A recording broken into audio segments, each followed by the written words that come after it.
Hello, John. Thank you for coming to the show. This is our episode 26, and we're doing something a little different. We're doing a live stream on YouTube on the big channel. We're also have a call in, so it's like a simulcast on X Spaces. In addition, I'm also streaming on my website, the-studio-reykjavik.com. So the ones that are listening going forward, if this all works out, you can watch us live. You'll be able to watch the recording after, if let's say you're sleeping or whatever. And please, this is supposed to be interactive, so you can type in questions, or you can just request for the mic to be passed to you, and you'll be able to ask questions to John. John has graciously, agreed to take your question. So I think this will be fun, but don't be shy. We did a question and answer session last time we did this, but this is now live streaming. But John, thank you again for coming on. I do want to remind the audience that in the description box of all the videos I do, you'll be able to click the link to John's website, and that will allow you to be able to get to his periodicals. You can sign up for a reading. We'll talk about that throughout the videos here. But John, thank you again. This is episode 26. We do have a few people coming in on X Spaces already, listening in. Excellent. So the ones on X, don't be afraid to be asking questions, either by typing them in or by requesting the mic. But take it away, John. I'm going to be doing some admin stuff in the background, but thanks again for doing this. And what do you think is going on in the world? Well, I tell you, it was good that we kind of delayed this to the 29th, Sunday today, because it becomes a New Year's show where I get to talk about what's going to happen in 2025. What are the trends that are going on right now and also to celebrate the fact that we are just a few more days away from surviving 2024, which is encouraging to me because it was indeed, as I predicted, a year of reckoning. Lots of things happened, big changes, nations collapsing, thing like Syria, and a major shift in the political spectrum of the United States, which may have historic different directions going than before the year 2024. This 2024 is already marking what I've been saying even before the Ukrainian conflict took place. Starting in 2021, a year before it took place, I was predicting that in detail many of the outcomes that have finally happened. Now, some of the things took longer than I anticipated. Certainly that's true, and I missed on that. But the essence of what I saw was the unraveling of the Ukrainian armed forces, the defeat of NATO's proxy, the potential of NATO again and again thinking that it wants to directly get into a war with Russia. But as I predicted, the Russian army has increased by 500,000 in just the last year. 30 around about 20,000 to 30,000 volunteers enter the Russian forces every month. And Ukraine is in such a desperate state that they literally stay sending out neo-Nazi folks that are from the government that are basically shanghaiing men on the streets all across the country. And what it's also generated with this new attempt to send the draft down. This will be the fourth draft that Ukraine has suffered, the fourth time to try to rebuild their army. And it's tragic, but it is a war that NATO has provoked upon Russia, as I said, and Russia is winning it. Now, What then will go on when Trump gets into office? And how will we define this new year coming? Well, we're moving out of the year of reckoning to what I will call in my Hogue prophecy report, which will probably be book length this time when I release it in later in February. I'm already working on it. It'll be a look, and like with all of my reports that are usually coming in from the end of a month to a new month. Um, but with this, it's always a special one at the beginning of the year because then I set out, like I did with predictions for 2024, the things define the year and defined in will be a lot of smaller, interesting articles about all kinds of different things to talk about the future of this coming year. The economy is a big issue. Economic strains is a big issue. The fact that Zelensky and the Ukrainians have backed themselves into a clownish situation where, to long story short, the last two winters, Europe has not, fortunately, had cold winters and Ukraine has not had cold winters. But this winter, in a La Nina, as I predicted a year ago, is going to be very cold. And they do not have the reserves of gas. In fact, what's happened is because of the struggle between Slovakia's President, Prime Minister Fico, and the president of Hungary, is the tensions that are going on, that Ukraine thinks that it can cut off Slovakia's gas, which is still being pumped by the Russians through Ukraine, by just cutting it off. But what they don't understand, what the people in Kiev regime don't understand, is that if you do that, then you do not get paid the $800 million. That's gone too, and you do not get to pump back, is what they call it. But it's not really pumping back, but that what is a take of the gas is taken by Ukraine to warm Ukrainian houses and industries, keep them running. And so their job was literally, I'm going to show you, Slovakia, I'm going to cut off my own energy, all the gas that I'm getting from the Russians, to spite you. And at a time when I don't have a power grid that can stand another missile attack from Russia and could all go out in a cold winter, taking down all the infrastructures, heat and power. Uh, this is the it's really sad because the Ukrainian soldiers are just as tough as Russian soldiers because they are brother Slavs of the Greater Russia, and they're fighting as hard as they can, but they are unraveling right now. The It took longer than I expected. I admit everything took longer than I was expecting, and my writings prove that. But the essential issue, and this often happens in forecasting, the hardest thing to predict is the time. It's because so many things change, but the fundamental theme is happening. And we're entering 2025 as the decision year for this theater of two or three that are developing for what I consider already since 2022 to be the Third World War. We passed through, for some of you who have heard me talk about this before, I started saying back in 2014 that a new Cold War had been created when Ukraine, through the Obama administration's help, had a coup uh, of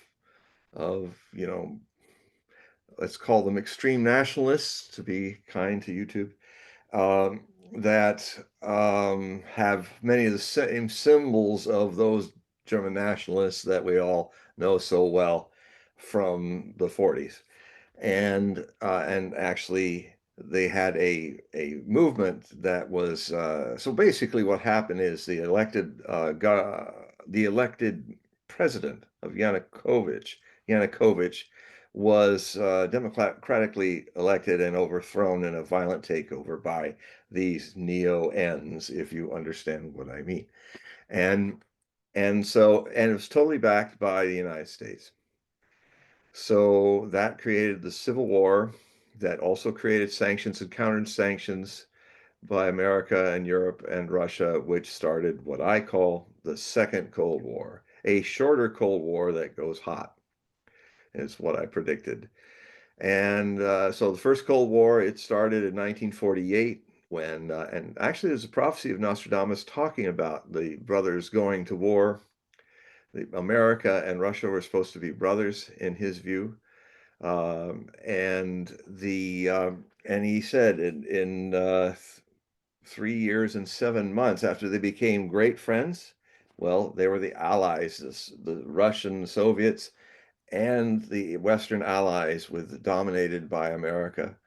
They became friends at the end. They were allies, fellow fighters against the regime that it was in Germany that had to be defeated in 1945. And if you count 3 years and 7 months after that, when they would end up breaking their friendship and go to war.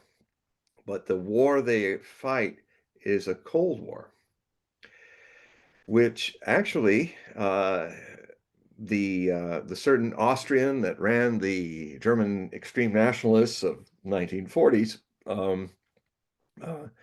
was with the funny mustache. He actually was a great prophet, a documented prophet, just as Edgar Casey, his contemporary, was in the United States, also documenting and setting down his prophecies. And it's possible that um, the man with the mustache and who liked to straight arm a lot in the air and was um, was actually a more accurate prophet. I've sometimes wrestled with like finding the time. I actually prepared the treatment for it in 2005 to do a book about the mustachioed fellow's prophecies. Um, and so hopefully maybe that will happen in the future. But what I learned in the research of it is that he had remarkably accurate prophecies. Very dark, most of them. I mean, he could see the faults of his enemies, but he couldn't see his own faults at all. So it was a rather one-dimensional, but very accurate. He knew how to undermine democracies. He knew how to, he realized a lot of things, and it was all taken in his tea times and at dinner.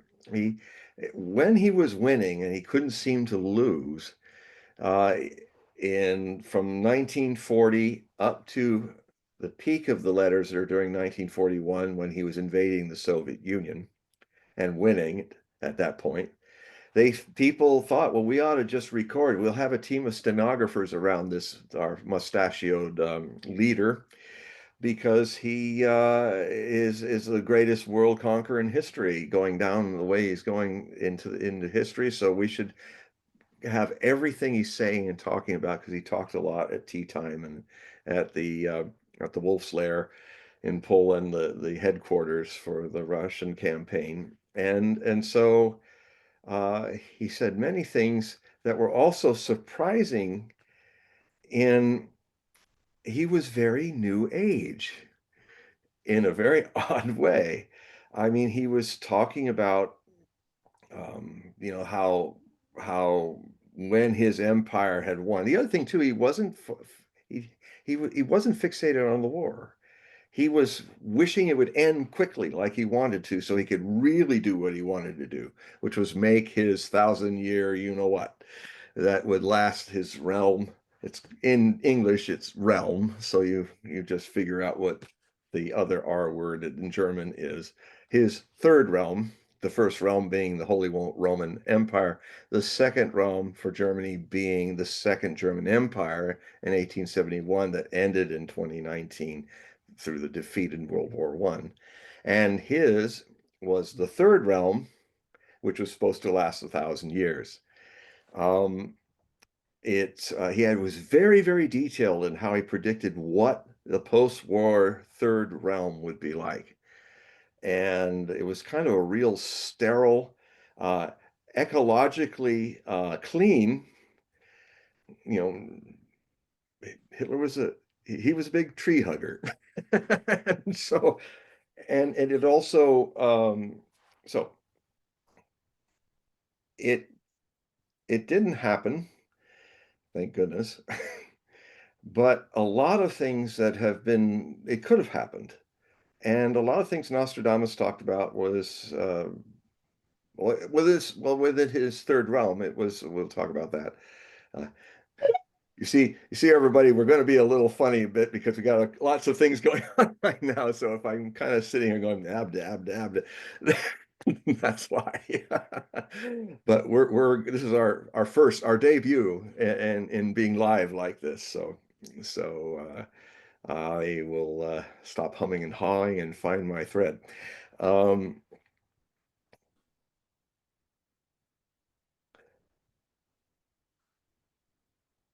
what is about to happen,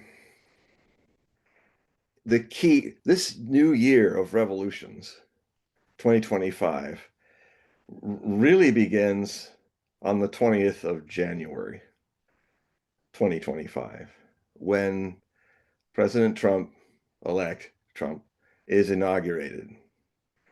And the efforts of what I predicted would be the country's historically worst president in its history, Joe Biden. He finally hit this grumpy old man who's trying to take the world down with him. Fortunately, unlike the Western leaders who are generally infantile, immature, uninformed, dreadfully uninformed to the detriment of our future. The people on the opposite side in China and Russia and in the general gathering of BRICS nations are grown-ups. And even though the Western leaders see Russia's restraint as weakness, we're all still alive here because of Russia's restraint. In fact, I would even say it goes all the way back to 2014 when this second Cold War started. The other ending in 1989, by the way, with the hegemonic era of the United States being a unipolar power overlording the world, using its US dollar as a weapon. And there was no choice for people but to follow along because there was not another system. What has really got the West a little freaked out is that a new system is emerging, an alternative world order to the rules-based order of the hegemonic United States, which, if you ever follow what rules-based mean, it's we make the rules and we change them whenever we want to make an offer to ourselves that we can't refuse. So and that has been the problem. The people there was no other reserve currency to do international transactions. Well, now that's changing. The core members of the BRICS nations, which BRICS means the BRICS is Brazil, India, Russia, China, and I think South Africa, now has 2/3 of the world either waiting to join or joining into this BRICS New World Order, the fair-based rule order that leaves countries' sovereignty out of the mix. Don't preach to us anymore, Americans, how we should be and how democracy should be in our country, just like it is in yours. Every country has its own speed. Every country is trying in its best ways to become democratic. That includes China, that includes Russia. And by the very nature of certain cultures, their democracy is going to be different than ours. But since Americans are famously isolationist as an imperium, we, more than any other imperium I've ever studied, any other empire, we literally choose to be the world's policeman, and we have 800 bases all over the world. The sun never sets on an American weapon. But we are literally faced, we take our isolationism into all those 800 bases, into all the countries that we manipulate and dictate to say, you should be like this. We are literally using the subjects of the world under our economic imperial empire as projectors of our own ideas of how people outside of the United States should live. And they have suffered us, especially since 1990 up to this present time. This because these are the gangsters on the street that are running the world theater right here now. And they make you an offer you can't refuse, and we have to pay protection to them through their US sanctioned dollar, which 2/3 of the world have sanctions on them. It's very counterproductive. And I would think, I've heard that Trump says he supports sanctions only for a short period of time because they're really bad for business. In the end, they ruin things. So that's opposite to how sanctions have been used by the United States. Cuba is still under sanctions since the 1960s. Um, it's just something, well, it's kind of a form of warfare, economic warfare, but that's changing now. It would finally happen. When you do evil to other people and dominate people, you might think, like a bully does, that you'll be able to do this all the time. That the cowardly guy that you're pushing around, he's not one day gonna knock you on your bum. I know from personal experience. When I was bullied, even as adult with a certain publisher that was bullying me around, it eventually came around. Karma comes around, and the bully seems, from my own experience of it and studying it in history, the bully mindset just does not presume he can ever stop exploiting other people. He cannot see that even the most cowardly victim of his bullying could turn around and take him down. But it's funny because in the Sandlot, this always happens at school, in kindergarten and other places. The bully does finally get bumped on his bum, and he's so shocked. Well, unfortunately, that also happens with nations, especially with empires or nations that aspire to empires. And America is a bully that is about to get knocked on its bum. Or, since we have a change, and it's a good thing because if Kamala Harris had won, I don't think we'd survive 2025, the world. Um, I mean, in the prophecy field, you deal with feeling a shadow of something coming that it's hard to explain, but you see it coming. I mean, I, I really wondered if we would make it through 2024. It was gathering of such darkness in the psychosphere. Um, but interestingly enough, it started to lift. I started to feel the lift in late August before the elections were over.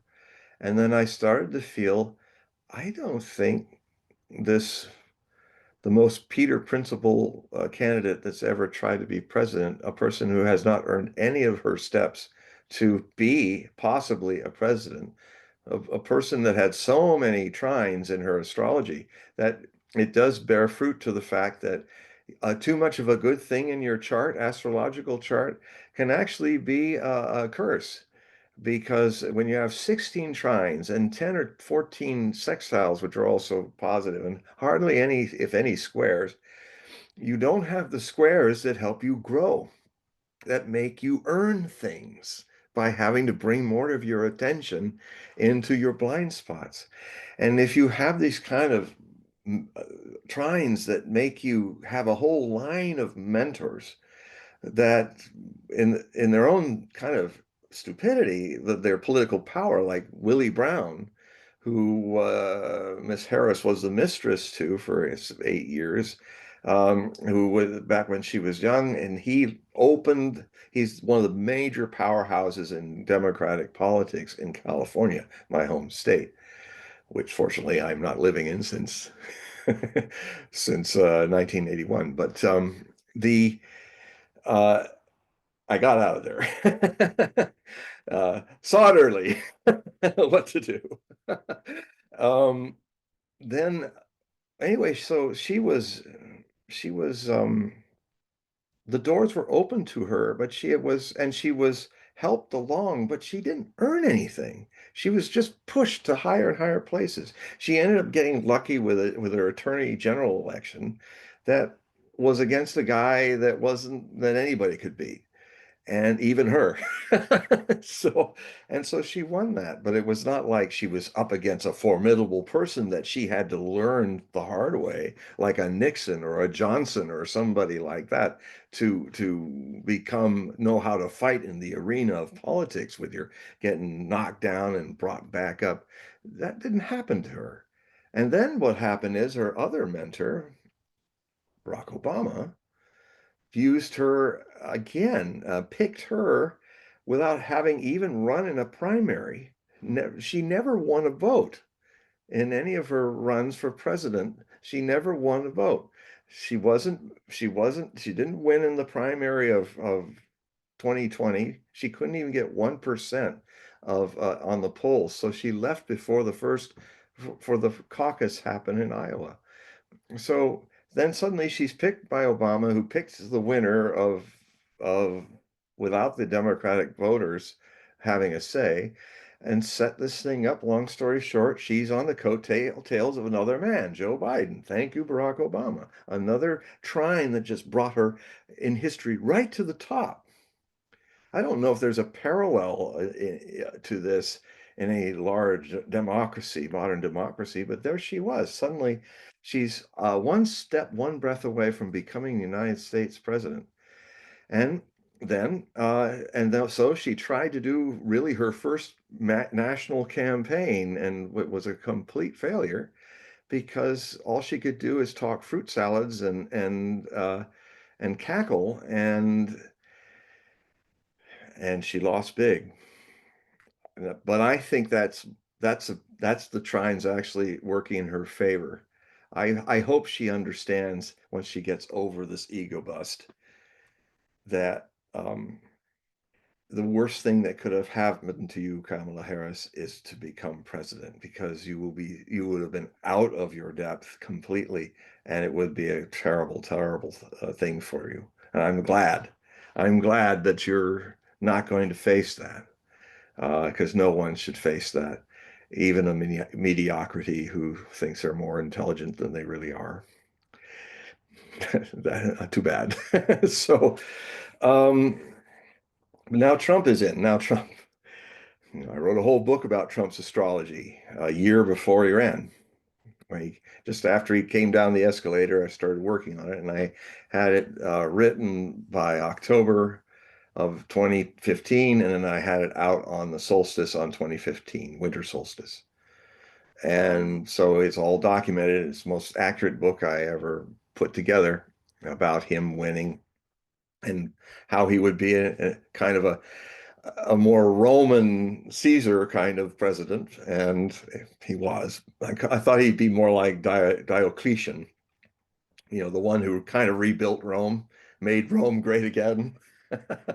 And but he also is being a Gemini with Uranus closely conjoined his birth time sun, and a true north. Thank goodness that is there. He is Mr. Surprise. It is his nature. Stop wasting time wishing he doesn't do it that way. It's in his cellular construction. He is somebody who is always going to be contradictory, and a Gemini on steroids. A whole crowd is in there. I mean, anybody who's fallen in love with a Gemini, you'll know that in that one man, in that one woman, you have to fall in love with his crowd or her crowd inside her. And and that's just the way it is of that. It is through polarity that they find and opposition that they find harmony. Yeah, it's and in with his Uranus that way, it really makes him a he will always be a surprise. But Uranus is more than just surprise, more than just sudden changes and going 180 this way or that. Uranus also rules original thinking. And Gemini is an intellectual sun sign. It also puts in Trump's potential some really revolutionary new ways of thinking. And the odd thing is, to counterbalance those, you have he is creating a cabinet of rivals that is two things. It's full of very interesting, fresh people, people that have new ideas, people who are, God forbid, they're thinking about us, not what they want to do with the thing, but they're thinking about maybe finding a way because it's in the legal situations of the Constitution. The government is the president's government. He can hire and fire anyone in it. So the whole Doge idea by bringing in Elon Musk and Ramaswamy to do that, we might have finally a government that really does cut out a lot of the fat and a lot of the bureaucratic bungle and bureaucratic things with the support of the Supreme Court, by the way, which one of the major beefs of the Supreme Court is how the US government has constitutionally drifted, but literally now giving unelected people, the bureaucracy, the deep state, unelected by you or me, they are the people who write the laws. They are the people who edit the people we did elect and put these big, huge bills that are thousands of pages large with not one subject. I mean, it even happened during this time that I heard for the first time I've ever heard it, that people started talking about because of that budget thing that happened, that potentially shut down the country not too long ago. Um, that they were starting to say something senators and congressmen and women I haven't heard say before. Why don't we just do a bill with one subject? Just one thing we're doing the bill over. Why put all this other stuff in there that we don't even have time to read by people who are not elected by us, who presume to have power over this democratic system? Well, that makes them plutocrats. They're not democracy. They're not for the democracy. I mean, so a lot of those people may very well be kicking and screaming, fired and dismissed. Um, and that's probably the only way the deep state can be kind of decimated is through a peaceful revolution, something I've been talking about for 20 years, how America is going to have a second revolution. And I've kept feeling, I was saying I was hoping for it, but I kept feeling, you know, I think Catherine, Irene L. Hughes, back in the 60s, I became aware of her. She was a very good clairvoyant and she made predictions. And I got to know more about her predictions through my friend Hans Holzer. Yeah, we became friends. I guess because we knew each other because we were in the H section of all the bookstores, Hogue and Holzer. So I knew him, and I talked a lot when I was ever in New York. I talked with him about certain things. He wrote The Prophets Speak, and he wrote other things because he's a parapsychologist. He was trying to scientifically, he's one of the first pioneers of really trying to scientifically prove things about prophecy and psychic people. I mean, and so and it's funny because he was thinking that, wow, I wrote those books, but a lot of the things I thought would happen about the thing about, and this is back in 1994 when I saw him in New York last time. around Riverside area, the West End, where he used to live. And I was over for dinner, and we were talking over some glasses of wines about it, and that he was thinking, God, he had Sybil Leek, he had all these who's who of great psychics that he would have them record a prediction and he would document it, and they would see over the decades what was happening. And and he thought, well, because what was kind of unusual about his predictions of World War III as a potential was not the usual theme. It was China attacking the west coast of the United States with nuclear weapons. And which, if you look at possible futures, that was an anomaly, which is intriguing. Not that it might be wrong, but more, what if that is right and all the other things prophets are anticipating are wrong? So I kind of bucked him up a bit. I said, look, don't give up just yet. Uh, we are, in the next century, China is going to become a major power, and a major nuclear power. And I mean, unfortunately for us, I mean, the Chinese and the people in America and the people of the world, that, this danger may come out later. And now China is rapidly trying to catch up with its strategic reserves of nuclear weapons. And they're now, coming out of being maybe 100 now to maybe 300. And they will probably go to parity with the Russians and the Americans as a deterrent. Um, so he did not live to see what his seers were seeing were actually onto something that we should prevent. This is what prophecy is all about. So how's it going, Paul? Do you have anybody? We don't have any questions yet, but let me just, remind the audience, the ones that are listening on the website or through YouTube or even X Spaces, don't be shy. You can ask a question, you can type it into the chat, or you can join the X Spaces and just request for the mic and you can ask the question directly to John. But don't be shy. This is supposed to be interactive. That's the reason why we're doing these live shows. But Go ahead. but yeah, I had a question. What's your take about just the sun setting with Carter? How Carter was, part of the middle, the Middle East peace process, and he just died today. Ah, I didn't know. No, oh, you didn't. Oh, you didn't. Yeah. So there was a news announcement that came in maybe about 4 hours ago that he passed. Wow.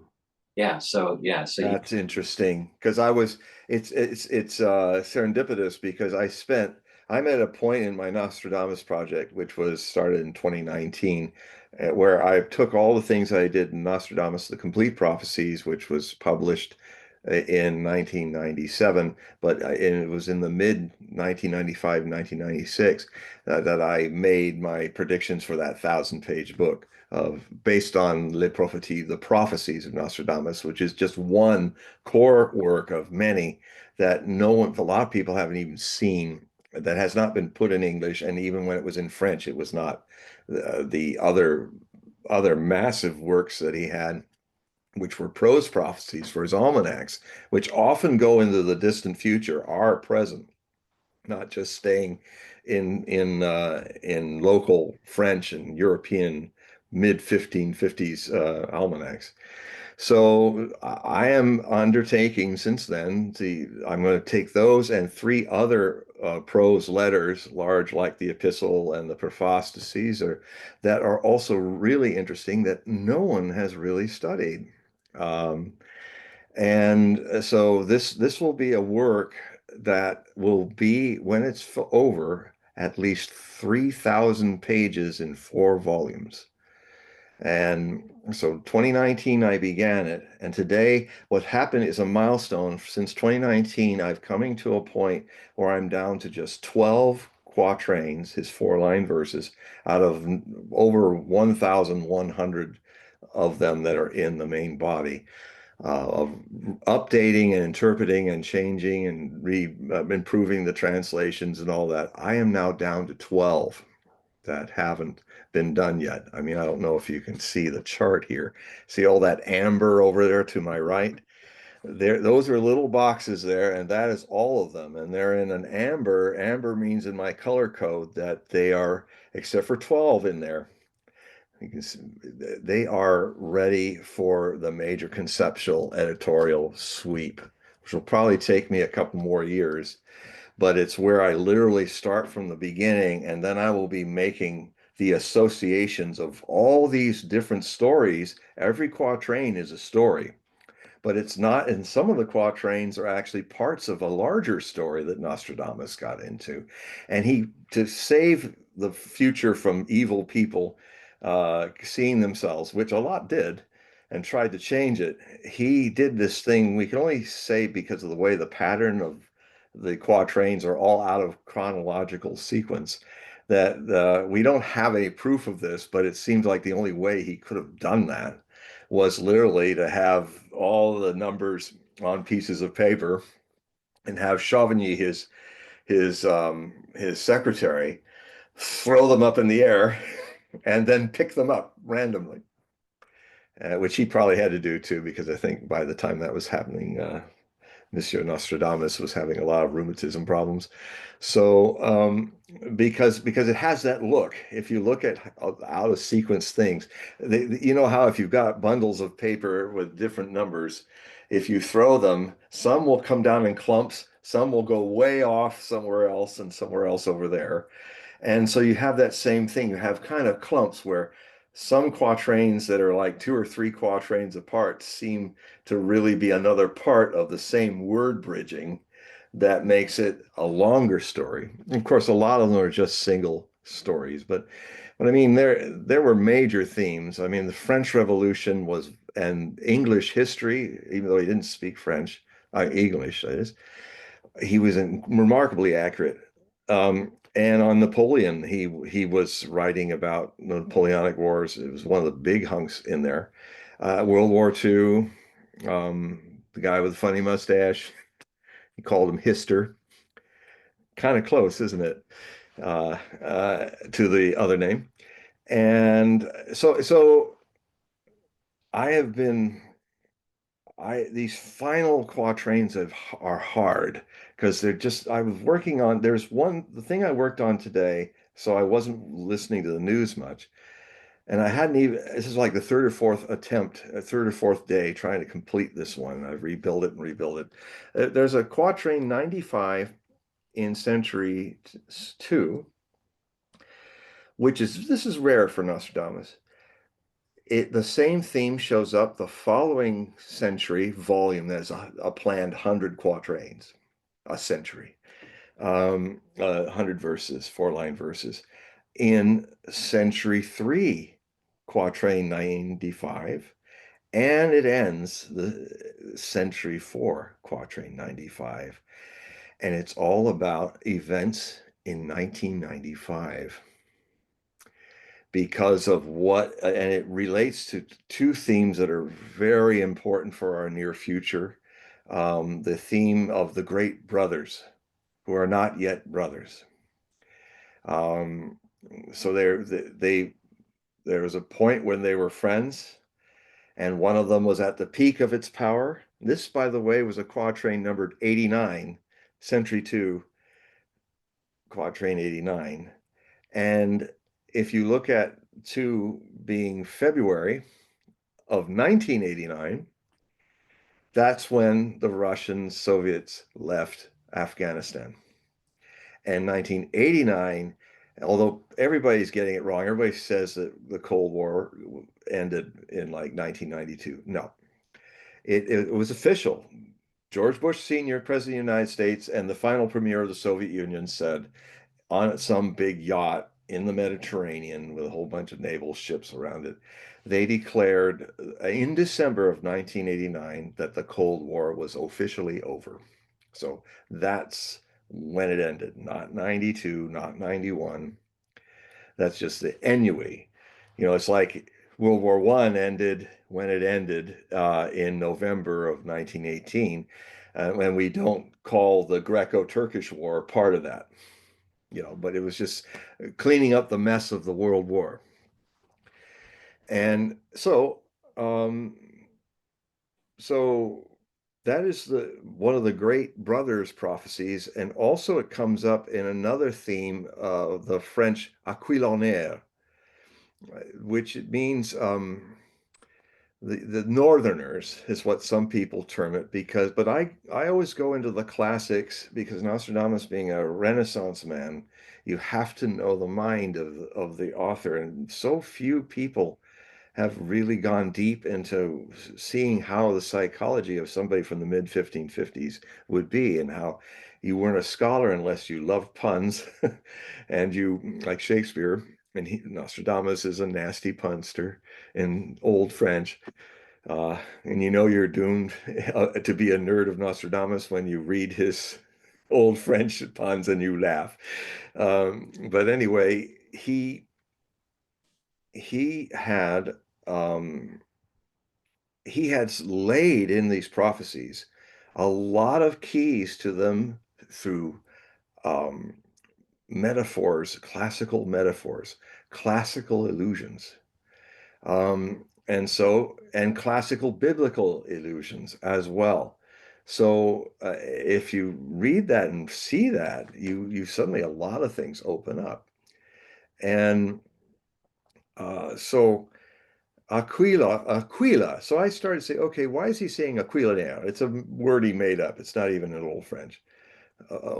Those of Aquila, the Northerners. What are they? Well, if you see the word bridges between the stream of quatrains that talk about the great brothers who are not yet brothers, who will go to war, and there's one prophecy where they say they will, after being friends, they will go to war, as I was saying earlier, in 3 years and 7 months. And actually, that time frame, there's a lot of amazing prophecies of Nostradamus time frames.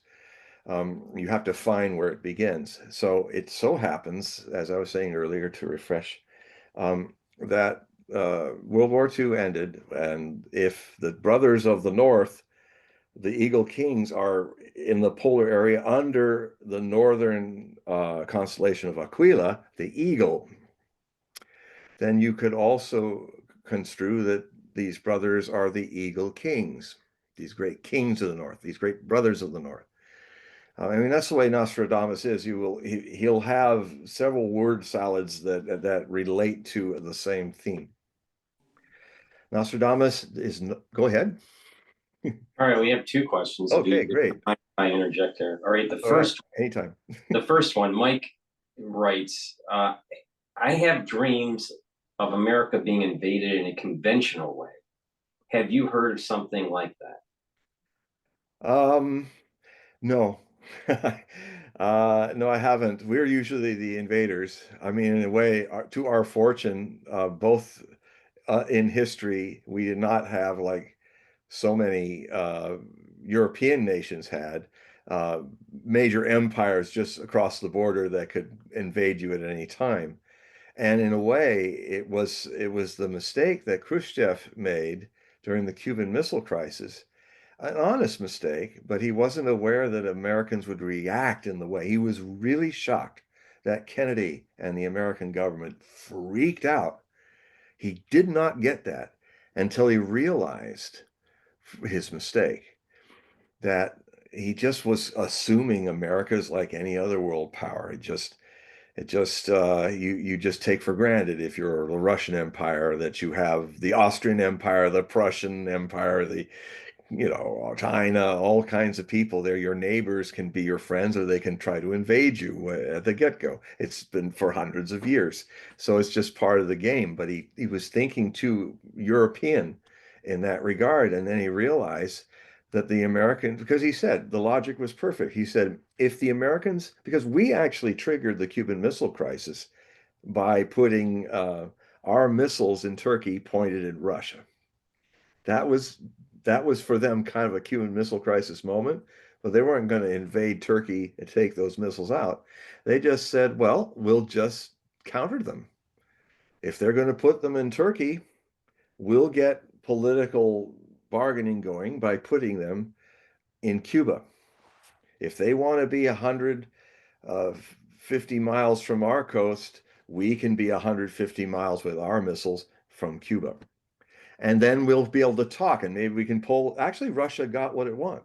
They wanted to get the missiles out of Turkey, and they succeeded by putting those missiles there and then pulling them out. So in a way, the Cuban Missile Crisis, and they did, of course, 6 months later, but the Cuban Missile Crisis actually was a Soviet success. It got the missiles out of Turkey. Uh, so so he realized the shock was, I mean, because here's this young guy, he'd met him just not a year before or so, or early in 62, he had met him, Kennedy, or might have met him in 61. I can't remember. But he thought, oh, he's kind of a young guy and inexperienced, and oh, I think I can bluff and do this. And he just did it. And then when Kennedy showed, he was like, I have a spine, and you've committed an existential threat to our nation because you now can launch your missiles on Washington, D.C. and blow us all away in 5 minutes. Exactly what the Russians are experiencing in their existential crisis with this Ukraine being put into NATO. That's why they will never let NATO.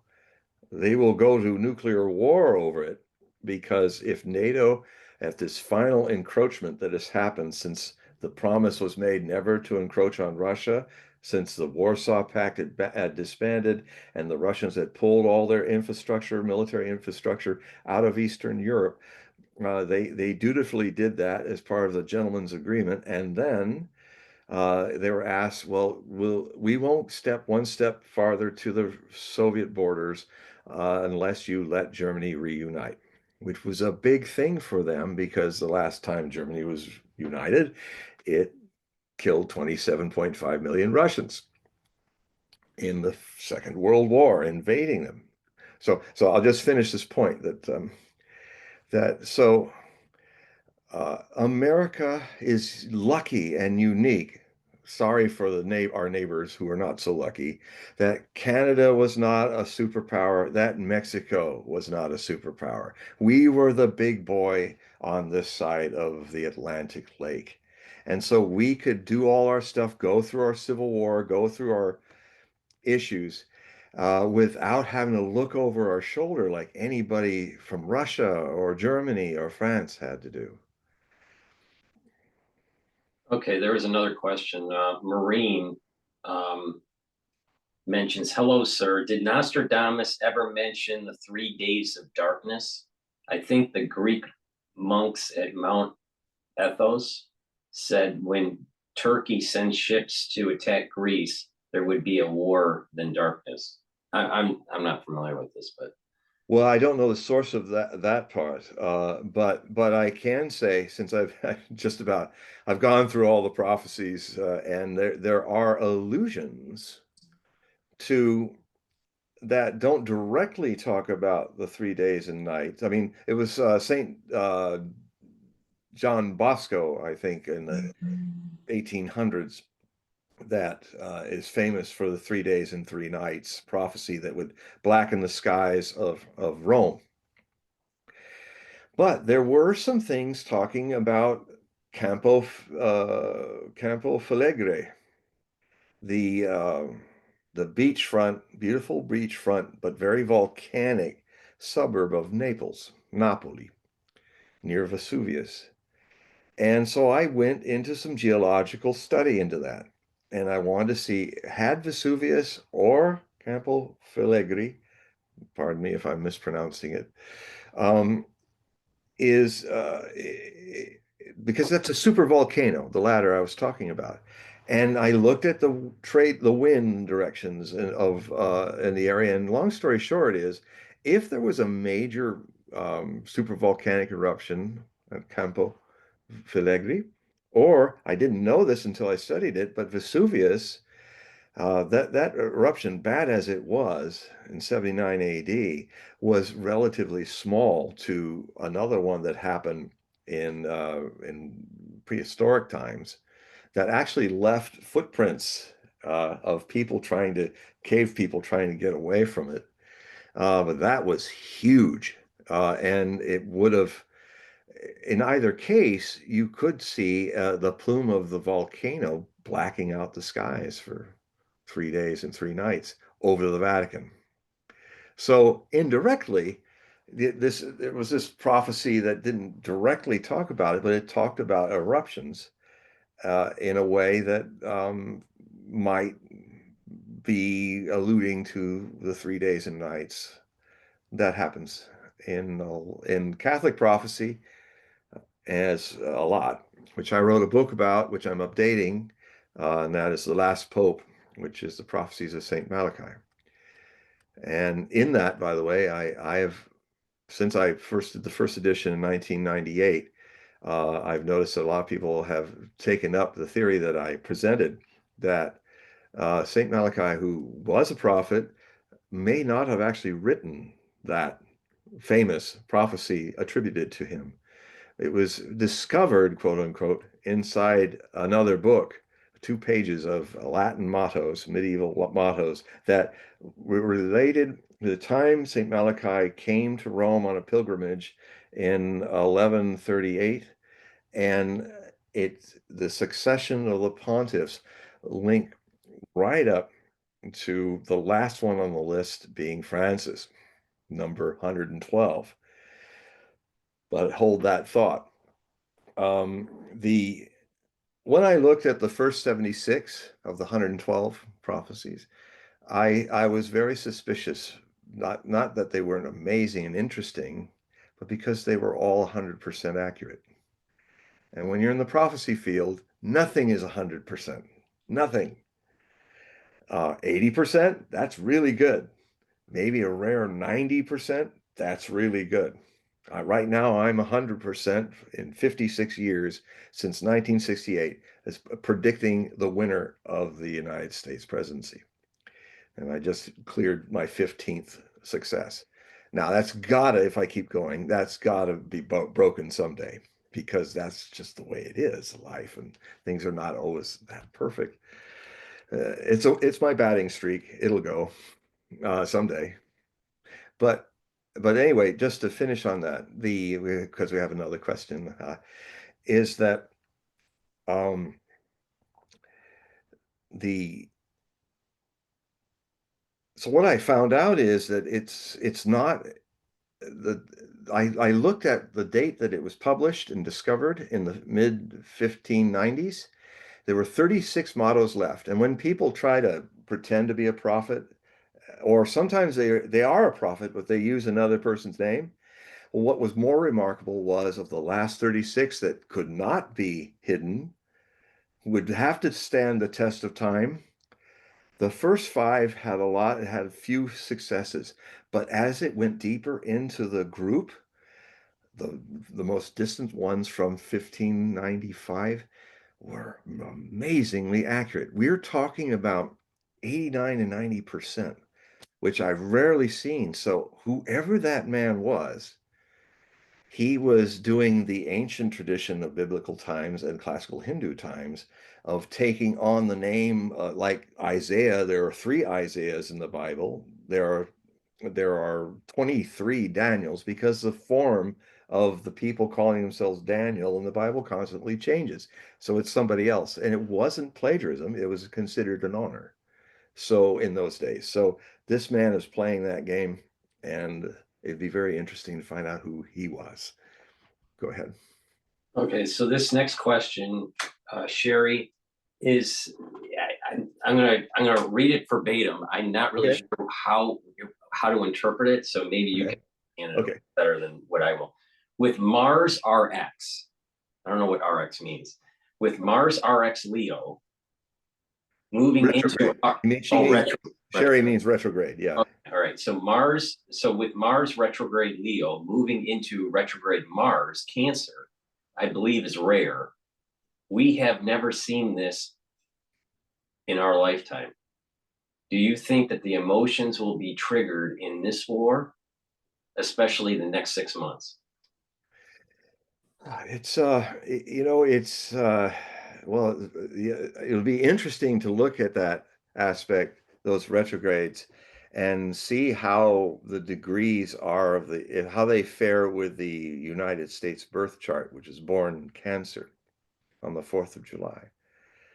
I think it's 13 degrees. From memory. I use Sherry. I consider the best chart, because there's several charts for the United States birth, but I use the one that is based on the woodcut, showing everybody dancing as the Liberty Bell is ringing at the birth of the nation, and there's a clock just under the belfry, which is showing 2:20 or 2:21 p.m. on 4th of July.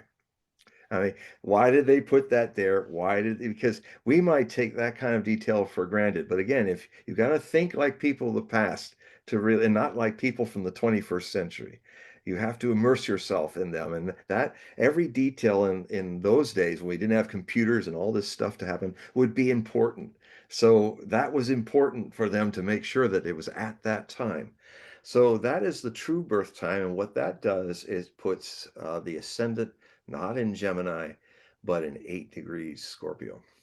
And ever since I've been using that, my accuracy with the chart has been much better. So it just feels like that's it. So what I'm going to do, and I'm going to write about this because you've inspired me. That's why I love having all you come in, because you always inspire me. And you asked, this is a great question, because I've been so busy with all the things going on in the uh, elections and stuff that I have overlooked the fact that yes, that's a very interesting retrograde with Mars in retrograde with Cancer, and that my first impression is that could have a lot to do with either starting a war with Russia and China and all of that, or being in retrograde, Mars being pulled away, Cancer America being pulled away to another more reflective, because that's what retrogrades do. Every 4 months we have 3 weeks of a retrograde, and I don't even check at my ephemeris as much because I just start feeling it. My dreams become more vivid for 3 weeks. uh, Things, appliances are not working properly. It's much harder to communicate with people. You have to really be sure that you're communicating clearly, and it still might be misunderstood. And it always happens every 4 months for 3 weeks when Mercury is in retrograde, but Mars is in retrograde. But it's the same thing. It's a little longer. I mean, it has its little longer times depending on the angle of Mars to the Sun and Earth. But it retrogrades, treated rightly, are about reviewing the last 4 years in the case of Mercury, but reviewing more than that if it's Mars retrograde, or if it's one of the outer planets, it's like that's even more of a review. But you'll want to go forward, your ego will want to go forward, and it will get frustrated. Just accept that. The energy is more about, don't just sit there, do something. It's more in retrograde. Don't just do something. Sit there and reflect upon and plan and observe and prepare yourself for the next 4 months, in the case of Mercury. But so, yeah, I'm going to check into that, and I will definitely talk about it. And maybe next week, I will have some more things to say about it, or next 2 weeks from now when I'm back with Paul. You want to hear something scary? Okay. Okay. So I'm a double Scorpio. I can take it. you remember back over a year ago when we were talking about Rosh Hashanah and not blowing the shofar because it was Right. the Shabbos, right? Yeah. So the next one, there's going to be a Rosh Hashanah first night on Shabbos. There's no blowing the shofar, September 11th, 2026. Oh boy, I tell you. Yeah, John, I am scared of that date. I am scared of that date. This one, that's good you remind me about that, because you know, yeah, part of what I'm going to write about in my predictions for 2025 is a strange karmic echo of miracle victories for Israel are starting to look a whole lot like a karmic echo for the miracle victories of the third realm of Germany in World War II. That I'm seeing a parallel where Netanyahu, he can't lose. I mean, what has happened in the last month is that he has managed through whatever plans he did with the United States CIA and Turkey and this whole land grab of Syria, he has severed the connection that Iran had with its proxy Hezbollah. He has neutralized even though the Israeli forces that invaded the southern part of Lebanon actually got routed. They got butchered. Lots and lots of wounded people, 4,000 wounded.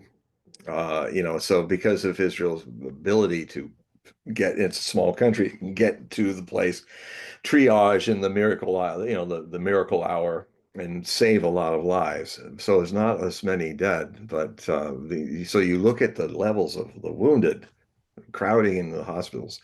That Hezbollah knows how to fight, and these guys don't, and they were decimated. But that's why the ceasefire happened.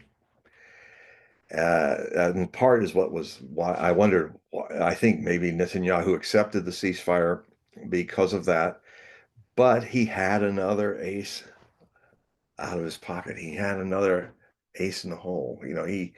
He um, basically the axis of resistance is over. It's been destroyed. It's been defeated. Hamas, which Israel created to divide the Palestinians. I mean, they helped create it. Of course, Hamas created itself, but the Israeli government Mossad was helping them, because if they took Gaza, then it would split the Palestinians and even make a civil war, so they're fighting with each other, and that did happen in the 90s. And Netanyahu was very much involved with that. Um, but it is karmically Israel's creation. And so all this fighting, counterfighting, and the widening of Israel's the Zionist people who are starting to get into magical thinking that this is the time. They're thinking, let's solve all our problems in one great gamble. Well, that's kind of what the mustachioed man in Germany was doing too. So there's parallels. So I'll have to September 11th. I mean, just to remind our audience, it was the Shabbos, a similar thing that happened with the Shabbos that caused the October 7th, 2023 breakout, not an invasion, but a breakout of Hamas, who had been training for it. And there's more and more feelings like it was they saw it coming and they let it happen. The Israeli command and all, because they were getting reports from the girls that were in those towers, those machine gun towers, observing the prison border for months. They were bringing in reports saying, "Hey, these guys are flying air gliders. They built a little place that looks like one of our bases here, kibbutzim forts, and they're training." These girls were sharp, and they were they were like elite Israeli soldiers, and they were saying, "Hey, something's going on." And so they were saying, okay, they all met together and they decided they'd deal with it the following morning. That's when they attacked Hamas. So the ones that don't know, if the shofar isn't blown during Rosh Hashanah, the whole idea of blowing the shofar is you can silence the Satan or Satan, and there's a blessing that happens in that year. But if Satan can't be silenced, then there's a high probability of having a bad year. Now, my concern here is that because Trump's coming in, he wants to restructure the national security state. We know what happened during 9/11 is, there was a stand down, and it created this whole build up of the national security state and the Patriot Act and all this stuff. So I'm concerned that it sets in motion where Trump's trying to restructure the national security state in 2025. He gets pushed back from the deep state in Congress.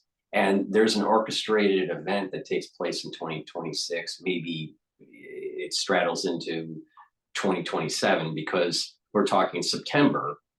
Set, September 11th, the shofar isn't blown, and so it may set in motion,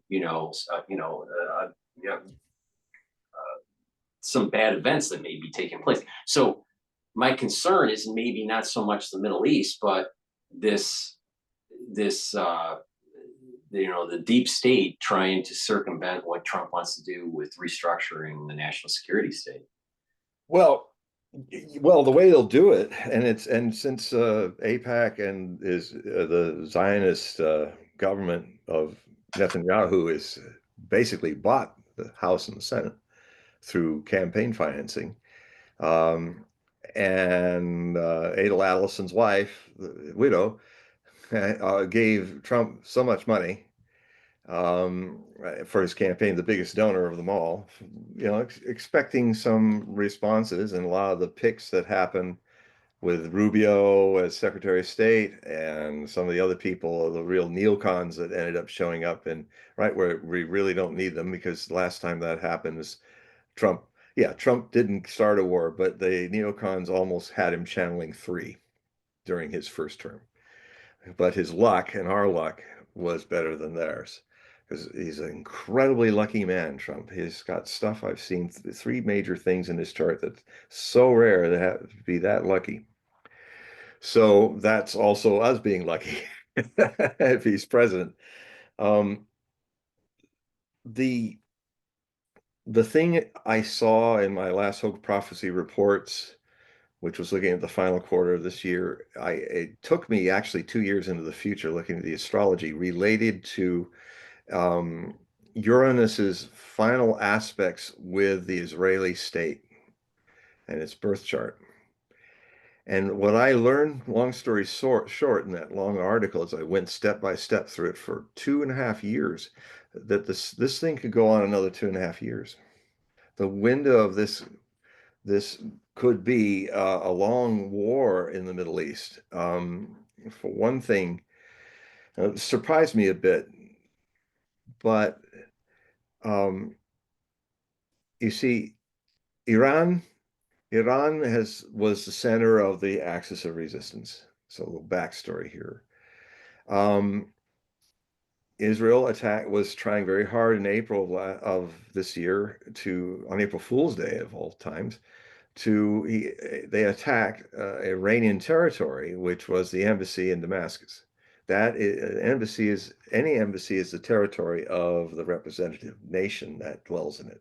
So Iran was right to say, well, you just started a war with us.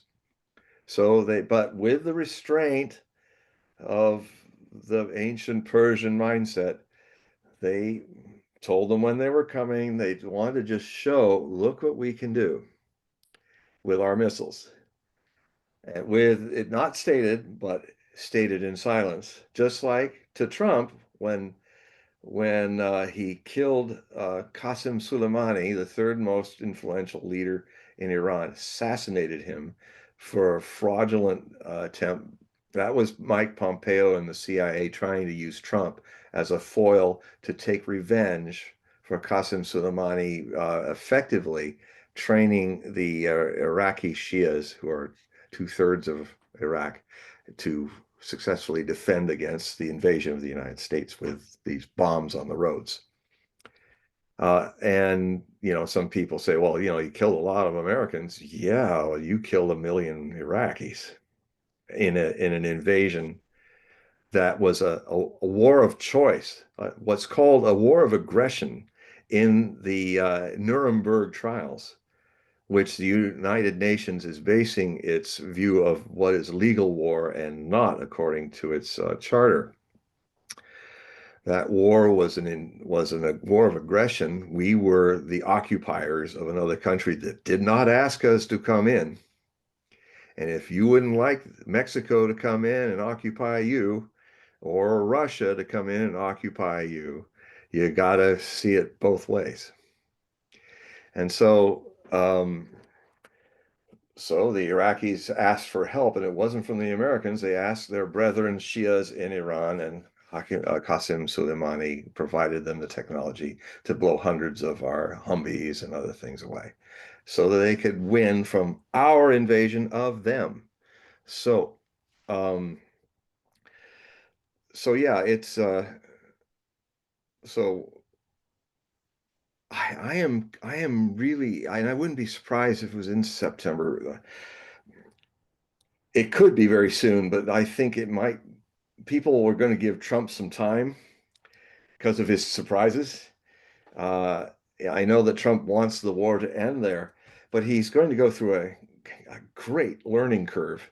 It's going to happen when he's starting to learn from the Russians, which they're going with their public statements, with Lavrov and Putin making their public statements again and again. They're defining to this new up and coming cabinet what are considered the talking points we start with.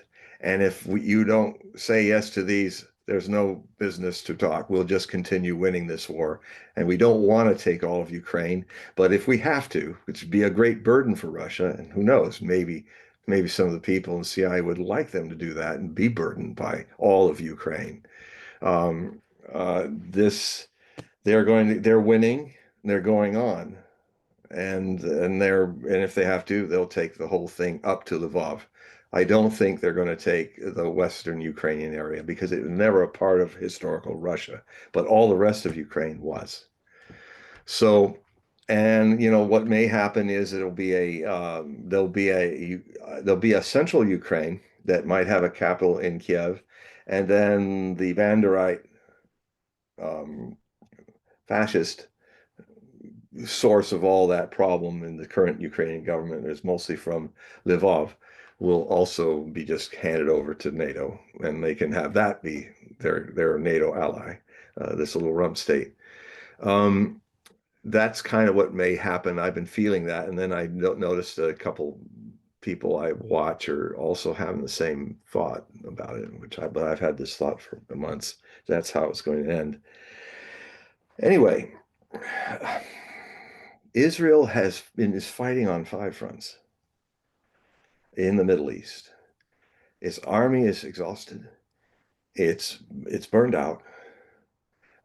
It's and the more they win, it's the kind of luck that Adolf had in his conquest of Europe, looked like he's going to take even Russia, that he couldn't lose. And I'm starting to feel, if I were a commentator back then, I'm feeling like I understand how they're feeling, where they're just shaking their head and said, this guy, this evil guy, he can't lose.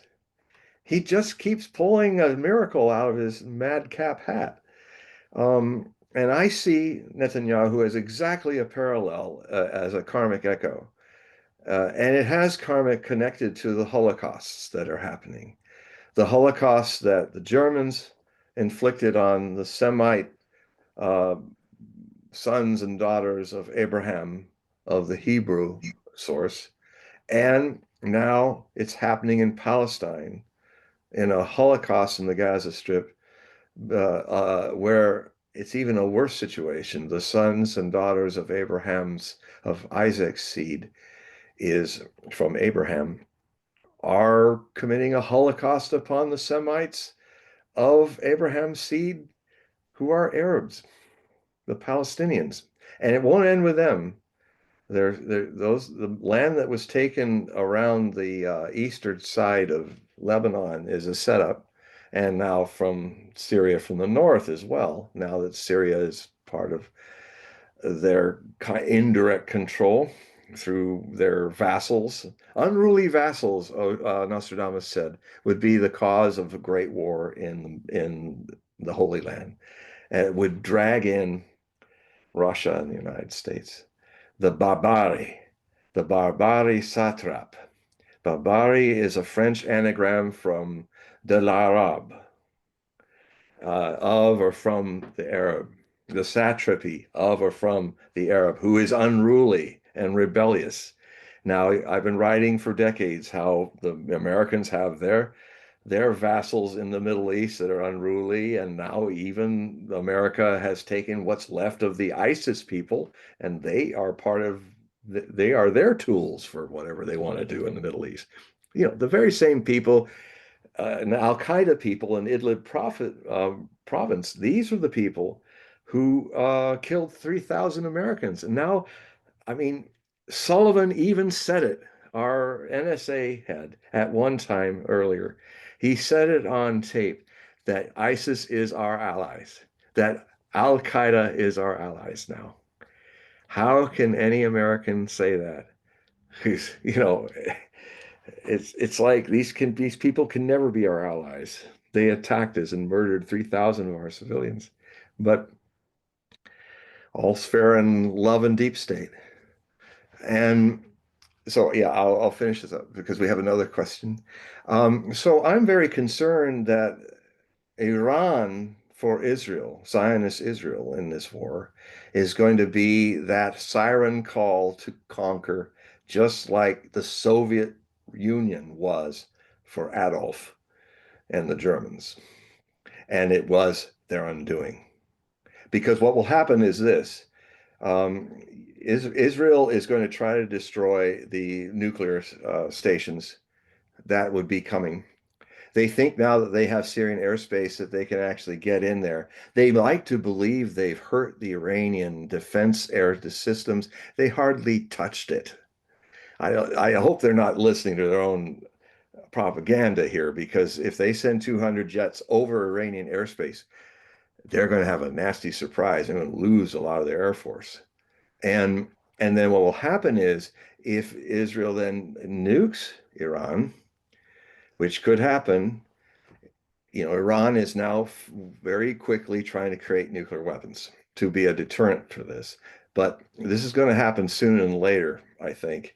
But then it's still Iran's underground bases are huge in a huge country where all their missiles are. They will launch their missiles and they will devastate Israel. It will be a wasteland from conventional means. And so when I think of that stuff happening and what we're talking about, this is that escalation from what happened on the 7th of October to maybe October of 2025. We'll have, because of what you were saying, the shofar not being blown, it becomes a punishment. I mean, I just will finish quickly with what Torah Jews tell me. That the reason why they're not for Israel being in the Middle East as the promised land is that the reason why the Jews were, they consider what happened when Rome sacked Jerusalem was God's punishment for them not following the holy ways, and that the diaspora was God's karma on his chosen people. And so this return is not considered by a majority of Jews, I would say, part of prophecy correctly. It's a false, this whole thing since 1949, 48 to the present was an invasion and a robbery of the properties of the people that were already there for 2,000 years because of a misinterpretation, a very self-serving interpretation of Zionism, which is biblically not very sound, as the Torah Jews will say, and they tell it to me. And so that's why you see Jews protesting against Israel, is because of that backstory. Go ahead. All right, so this is kind of a two-part. Okay. What's your take on the drones that have been flying around, not just in the United States, but around the world? And then the other part of this is, I don't know if you know, but just recently there's been 3 additional plane crashes. Yes, I am. Yes. So, what's your take on what's going on there? I have always said, I often George Noory for like 20 years and Art Bell before him for 30 years. We always, in almost every show, would get around to when will we know what we think we already know, that we're not alone and there are extraterrestrials are are real. And, there is life, not just on this planet, but all over the universe. Some of it's friendly, some not. I, of late, of the last 10 years, when this conversation came up with George and I often said, well, he'd always say, well, when will we really know? When will it be something that everybody will know, the whole world will get it? Yeah, nobody can deny it, that we have life from other planets playing around, other dimensions playing around here. Well, and I've seen UFOs myself. So in some show, I'll go in detail on all that. So it's something that I've had close encounters of the second kind, with one that was kind of almost the third, but that's for another day. I always thought that it would be through our own devices that we would discover life on other planets. So I often thought that our telescopes getting better and better, and our means of scientific disciplines not to look like now the scientists are doing the right thing. They're trying to find things that we would do in our atmosphere that spectrum photography would pick up as not natural, like solar panels reflections or pollution, a lot of CO2, um, and then ultimately the obvious one, lights, artificial lights from cities, if they're at that stage of development. And I felt that in this decade of the 2020s, the roaring 2020s, which are such a whirlwind, the most packed, busy, dangerous, wonderful, terrible decade that we've ever lived through yet. I always thought that sometime around mid 2020s, we would probably get something happening. Maybe not my theory, but we would start getting something happening that would, this decade is not going to end without everybody understanding that we are not alone. And this may be it, but it may be a lot of other things too. But there's been a growth of this, of things opening up, and with Trump coming in, a lot of that's going to be, he's going to want to release that, not just what happened to Kennedy, not just what Epstein's list is, and he has the power to say, okay, open it wide. This people need to know. And I've also been saying that one of the things that are missed in the attempts to fix the climate or fix anything is that, I mean, Ethereum, which Tesla, the scientist from Serbia, had seen as a kind of thing. I've been writing about this for a long time, that there may be something, some way. I mean, he was even looking at, when you think about it, every second, 100 lightning bolts are hitting the earth, grounding into the earth. Is there some way to harness that? It's like 100, 100, 100, 100, and he was looking at ways to find ways to communicate through the earth, through electromagnetism. So many amazing things. And so is there are so many technologies, not just extraterrestrial, but I can tell you stories, which I will in my essay on Earth. I mean, it's called Climate Crisis Prophecies, which will be one of the 100 essays in this new book I'm starting to write next year, called The Book of Things to Come. And it'll be a hefty book because there's a lot to talk about, but I'm doing essays on themes that are of interest to human beings, that some will evolve for down 4,000 years into the future. And one of them, of course, is extraterrestrial contact, new kinds of drives, like a no drive that doesn't take you anywhere, but drops you wherever you need to go. And I'm seeing some people starting to talk about this from some of the things that are happening. So I might be onto something. It's something I was thinking about when I was a sophomore in high school, and I was going to write a novel about it, where um, it would be called Ever Now. And Ever Now is a state a reality. I've only seen one science fiction author kind of play with that, and that was in the Ender series, Ender trilogy or tetralogy, Orson Scott Card's Children of the Mind. Saying, I don't feel alone anymore. It's wonderful. I'm glad that somebody like Orson Scott Card is thinking in those same terms. He had his way of going at it. It's a little different from mine, but it's the same thing. There's something to it. And science fiction, by the way, is another form of prophecy.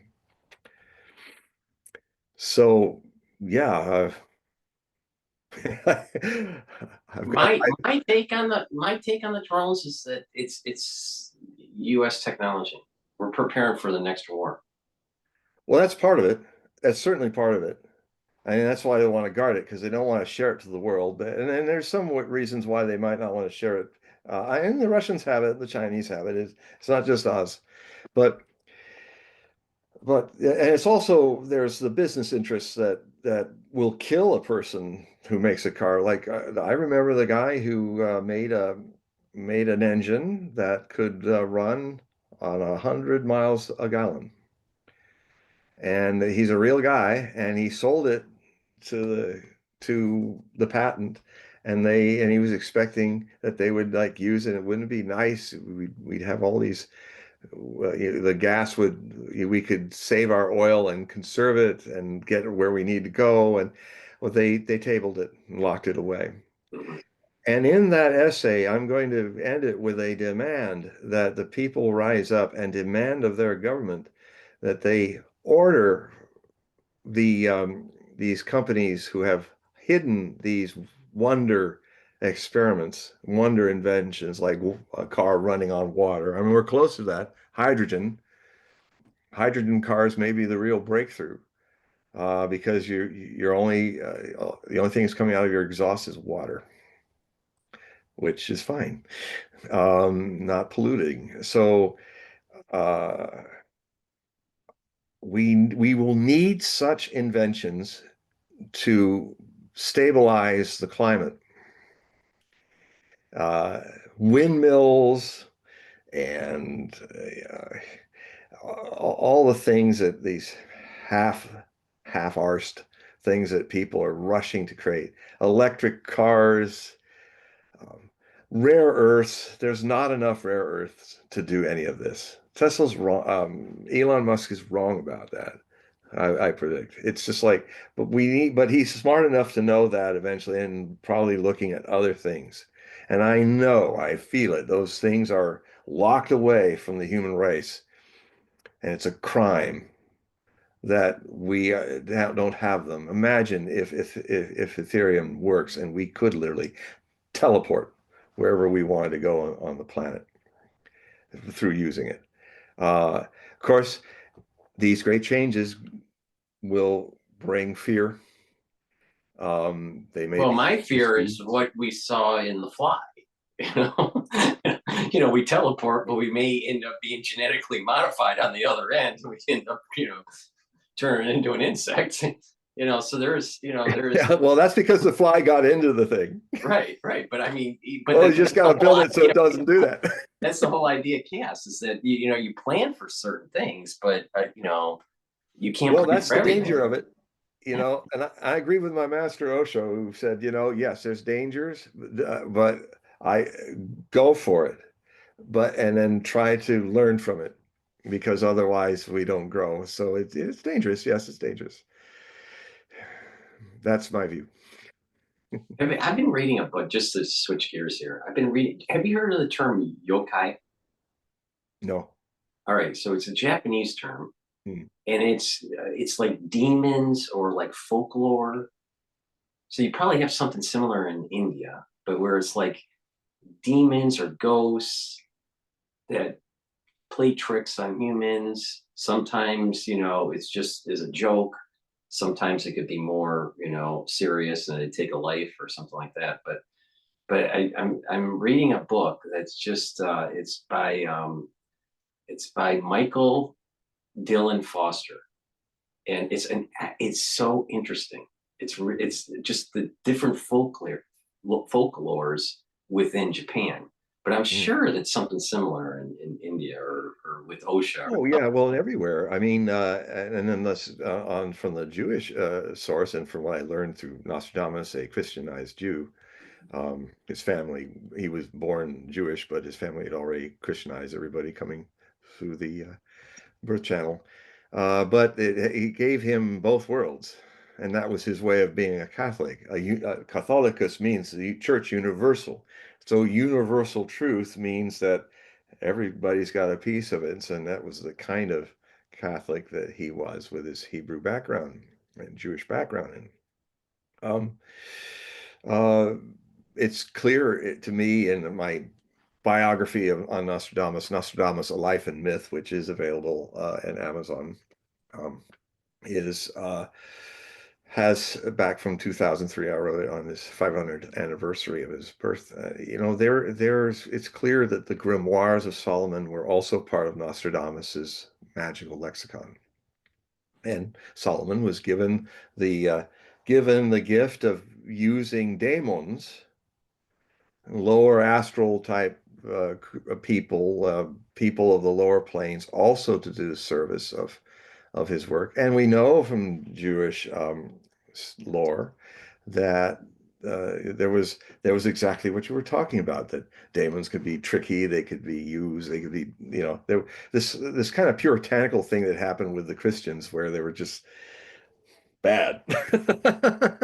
No, because it's just like what happens. Yeah, but anyway, I'll stop babbling. Before we do have a question Good, on good. faces, so I'm going to give the mic. But before I do that, do you remember, just quickly, do you remember the show on TV back in the 80s called Friday the 13th? Yeah, And I never watched it, they have but I know it's of it. well, it was a bookstore, and in the basement they would try to find evil objects and put it in the basement. They put it in the base. They would search the city or whatever for evil objects that somehow killed people, and but they were putting it in the basement, locked up, because they had an evil spirit or a ghost within the object. Mm. Like for example, it'd be like one where there would be a scalpel, and and it would be a surgeon that had to use this scalpel, and he had to take lives away to still be a successful surgeon or something like that, or a book that if someone read, it would take a life, or say, I remember as a kid watching it. I loved the show. It was on the same channel that X-Files was on. Yeah, okay. I watched the X-Files, that's for sure. Yeah, X-Files was great, but that was also, this was pre X-Files. Uh-huh. But I remember that show pretty well. I loved it. I'm just shocked that they didn't like reboot it. Maybe they did and it didn't work out, but it was something. It was like our version of kind of like a Twilight Zone, but a little bit more scary, a little bit more like Tales from the Crypt kind of thing. But Oh yeah, okay. I did see okay, so what I'm gonna do is I'm gonna pass the mic on here. So Oh, great. the first time we did this, You're going. the first one. Yeah, so hopefully it all works out here. But okay, so we've passed on the mic. So please ask your question to John. Thank you for participating. Thank you. Hey, John, question. Do you have any thoughts on the MH370 plane disappearance? Oh boy, yes, lots of thoughts, lots of weird. I was just last night watching Redacted with Clayton Morris, who's one of the people who used to be in mainstream with Fox Friends, and now he's independent with his wife, Natalie. It's a good source, especially a good source for UFO issues. And we were seeing that. I was looking at he had several months ago the same guy who was kind of responsible for tracking down the satellite picture showing the Indonesian jet being surrounded, from space, being surrounded by these three things in perfect trine that were moving and then moving and moving, and then it looked like it wigged out. It went through some kind of interdimensional portal. Now, he I am truly skeptical in the nature of that word. Most people call themselves skeptics and they don't understand that they're really calling themselves cynics. Skeptikos in Greek, ancient Greek, simply means to investigate. That with ancient languages and the subtleties of them, don't look for what's there only, look for what's absent in the definition. What's absent is the way in which everybody says, well, I'm kind of skeptical about that. Well, what they really should say, and when I feel the way they're feeling, and if I'm on a show, I say, well, this makes me feel cynical about it. Because a cynic decides it's bunk and then proves it, tries to prove it. A skeptic doesn't decide anything. A skeptic takes in neutrally. In fact, uses the true Indo-European meaning for doubt, dwaj, which means to hover between two possibilities, that it's bunk or it's true. So I was listening last night before going to bed. I was watching a rerun of this amazing show with this fellow. I'm definitely going to write about it in my essays as well. And I was just, wow, that's a lot to take in. That is very interesting. Let us keep observing and let's see if more evidence can come. I simply don't have a yes or a no about it because I am, in a way, research like this is a lot like my path, religious path in life, to be a witness moment to moment. What's called incorrectly meditation, which means contemplation in English, which really has no word that can match what the Sanskrit dhyana means. It essentially means to be a witness, a seer, to see without being for or against, to witness and be engaged actively in your life, totally in your life, but not of the world.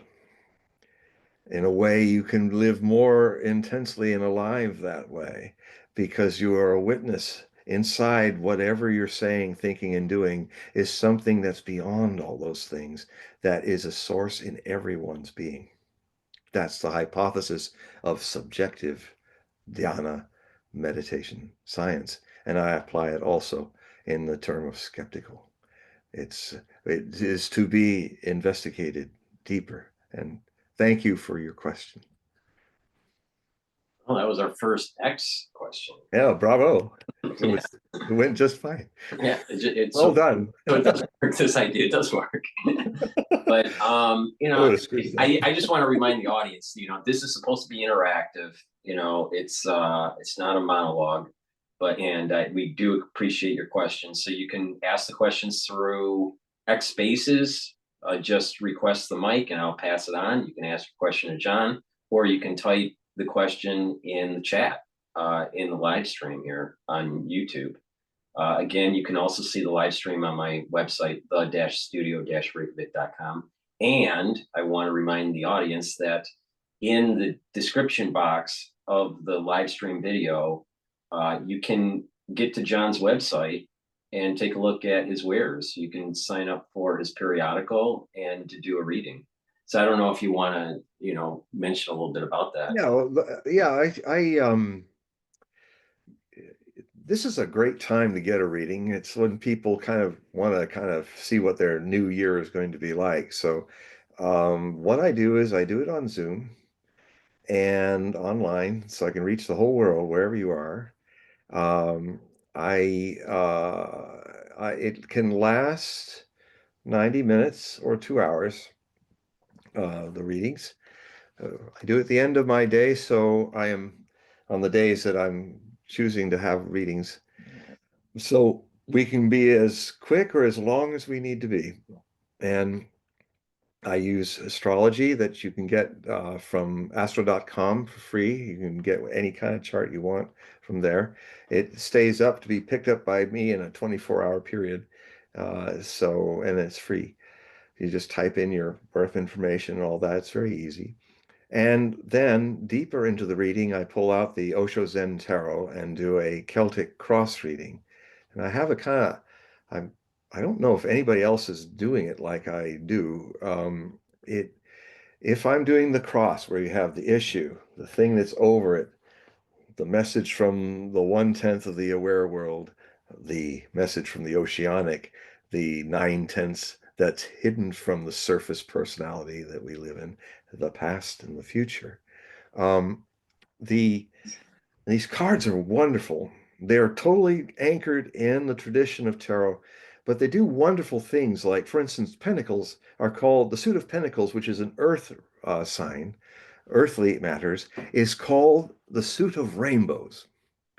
And what's cool about that is it honors the basic idea of earth issues, but it's really from a more meditative point of view.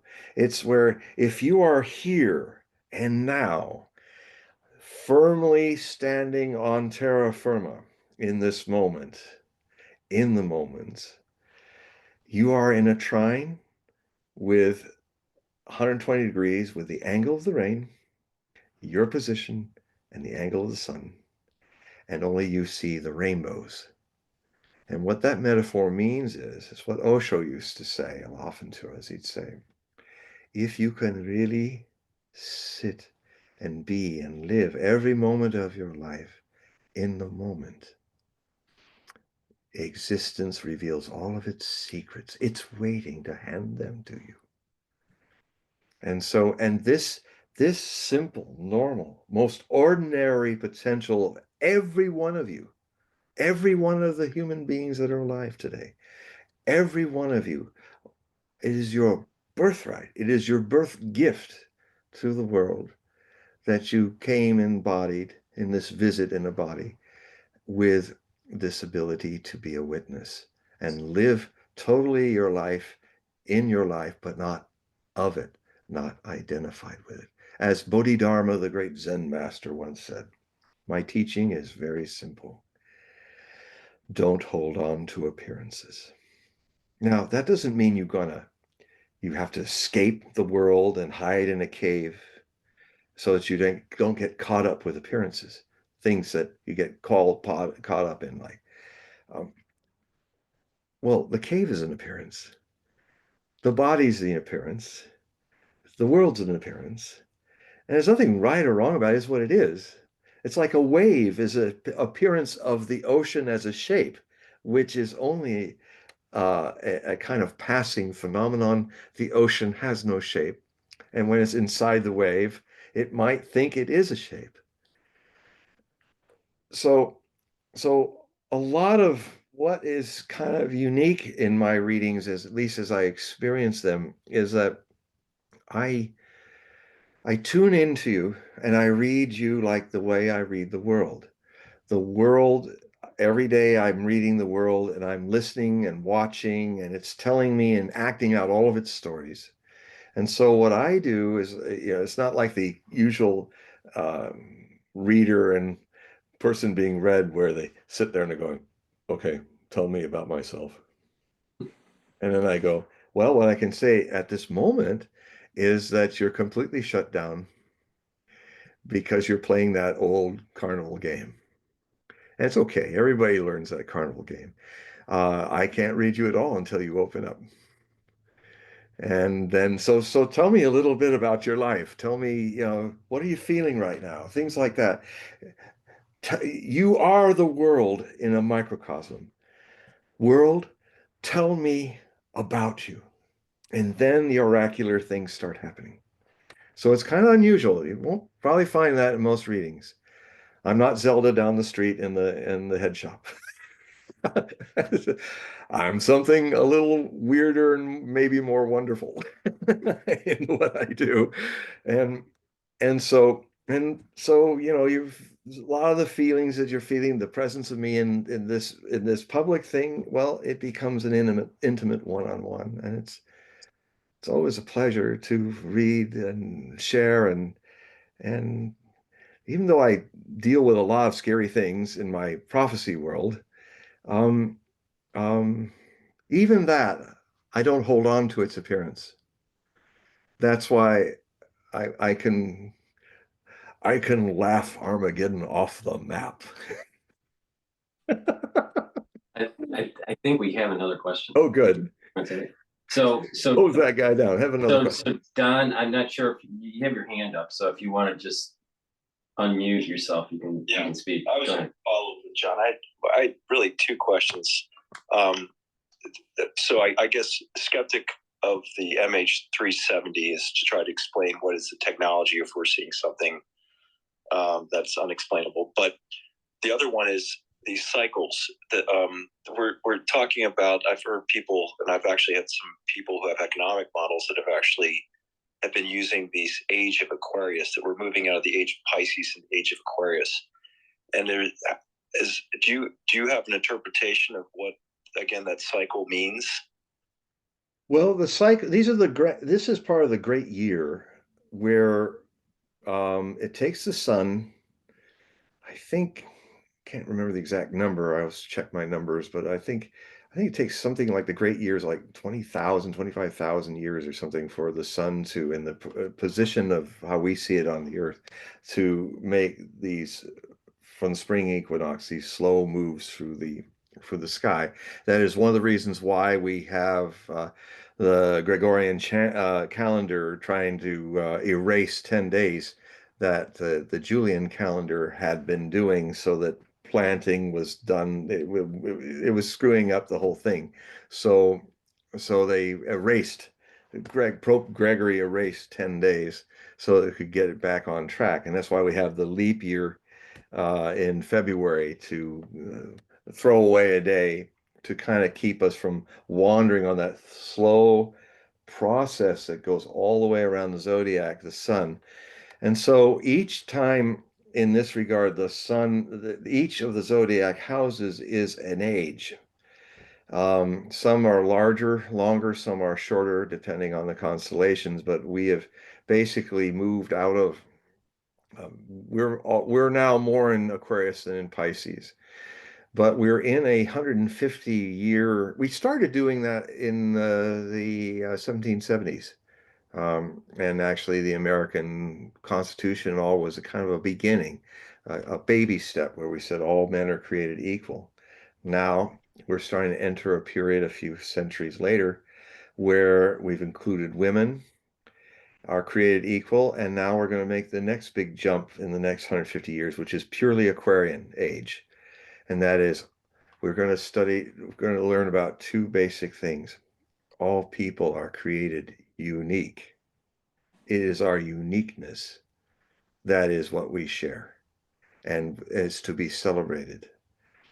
No one's equal.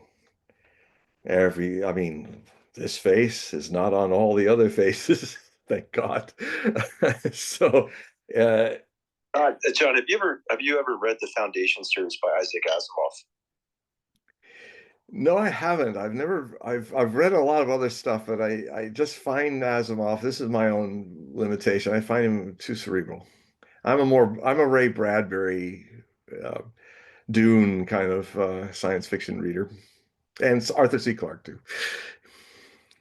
I just it's on Apple TV, but one of the things he expresses is this idea of psychohistory, and it is this sort of force that this I want to say tension between free will and the mass, the predictability of sort of using statistical mathematics to predict the behavior of large masses versus the unpredictable nature of an individual free will.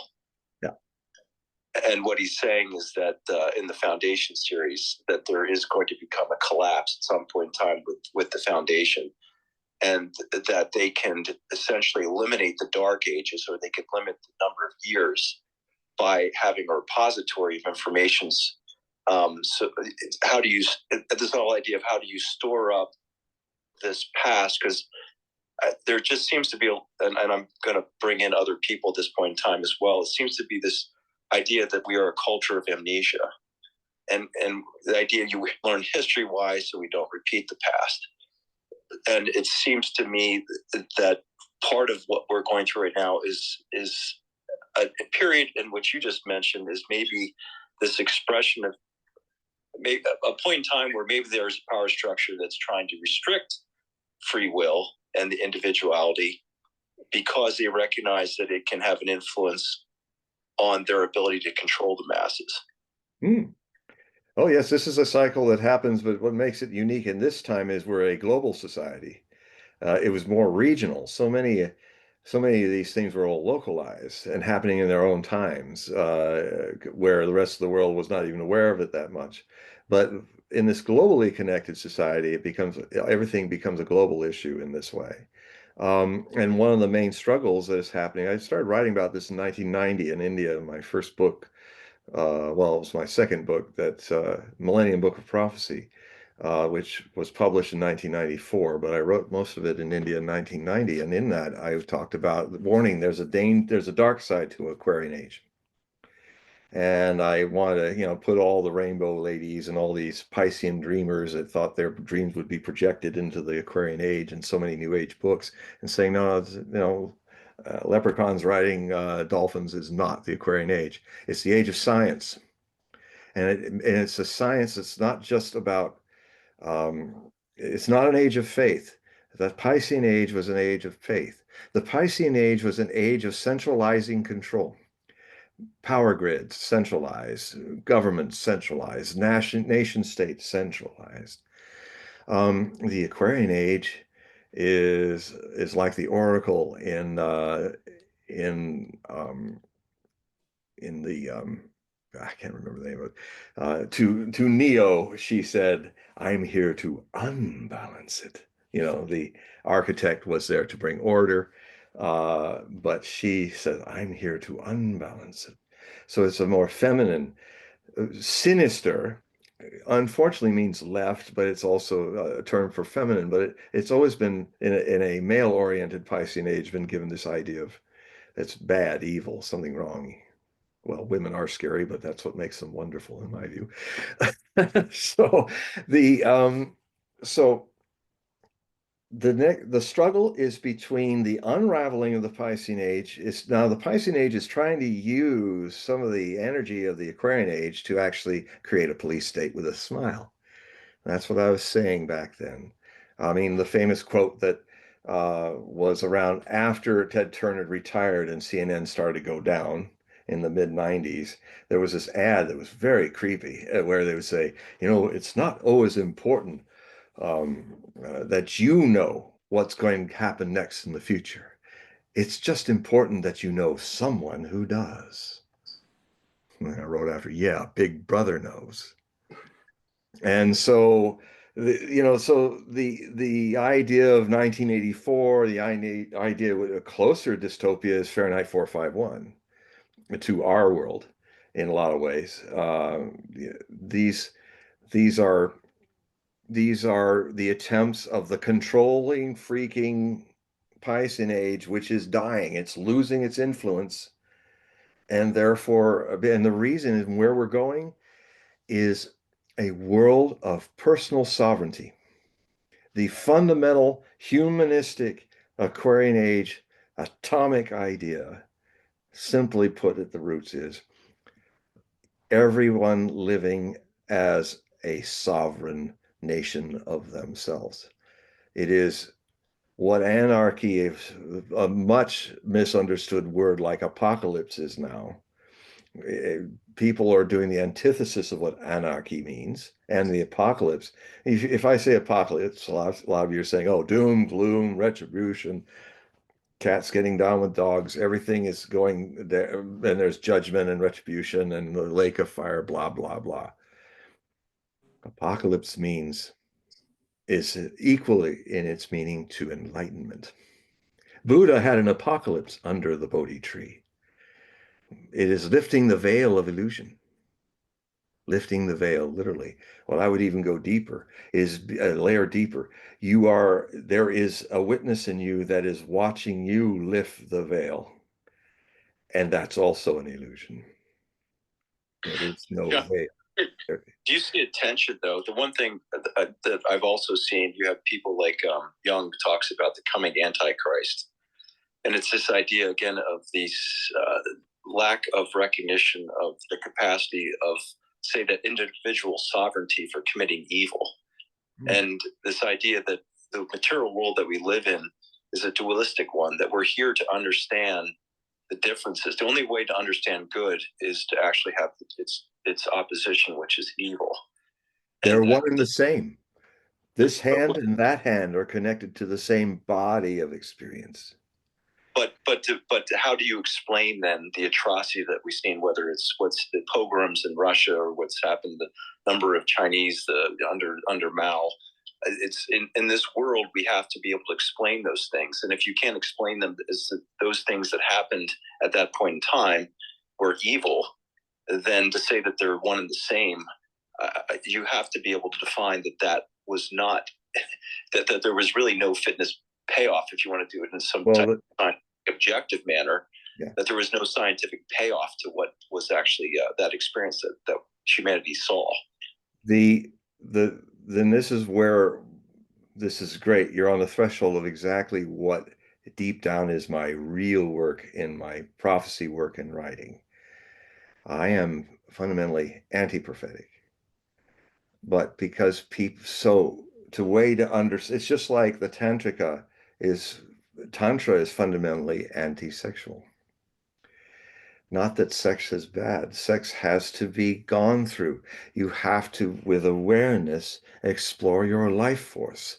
Otherwise, you'll be like any group of celibate type men or women that you see all over the world that always look like they've had half their energy stolen away. They're pale and wan, the priests and all. They're all because the sexual energy is our life force. And so the Tantrika teaches you have to go through with awareness, sexuality to find superconsciousness. And in the same way, in my rather tantric way of confronting the future is, I take you there, but I ultimately take you back to the eternity of the present. And the important thing is not to explain, because explanations will bring more explanations. The more you know, the more questions we'll have. And that will all go on. There's nothing right or wrong about it, but there's something deeper. And that is where I contend I'm moving from that place, because I have sat with what I contend is an authentic master. And he has taught us how to be witnesses to science. Will have to have in the Aquarian age, and will have it, a revelation that it is flying with one wing. It's flying and flopping about, because the scientific discipline of observation is exactly the same as it is in meditation, the subjective science. Science has gotten to know a lot about the phenomenal world, but not yet does a scientist know himself, or a scientist know herself. That's why science ends up getting manipulated by politicians and others. Like Einstein famously said, where he put the weight of his fame and reputation, signed with other scientists, to a letter that went to President Roosevelt, highly recommending that they create a nuclear weapons before Hitler does. And he felt that was his greatest mistake of his life. And that's why he said, if I get a chance to live again, I would like to just be a plumber, spoken like a good Pisces. I want to work with water. And so, because he was blind to the fact, because he did not know himself. And if you know yourself, you end up knowing, if you're water inside the shape of the wave, you begin to start knowing the water inside every infinite moving, rising and falling wave container of ego identity that the oceanic pours into. And then when the container breaks up, and death goes back into the ocean.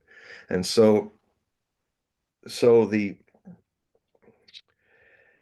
scientists in the Aquarian age, and it's already, you can see the convergence happening. Mysticism and science are not enemies anymore. They're coming closer and closer through quantum physics and other things.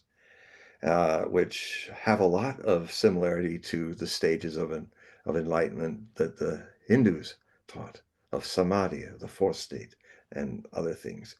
A conscious sleep with no mind, other things. But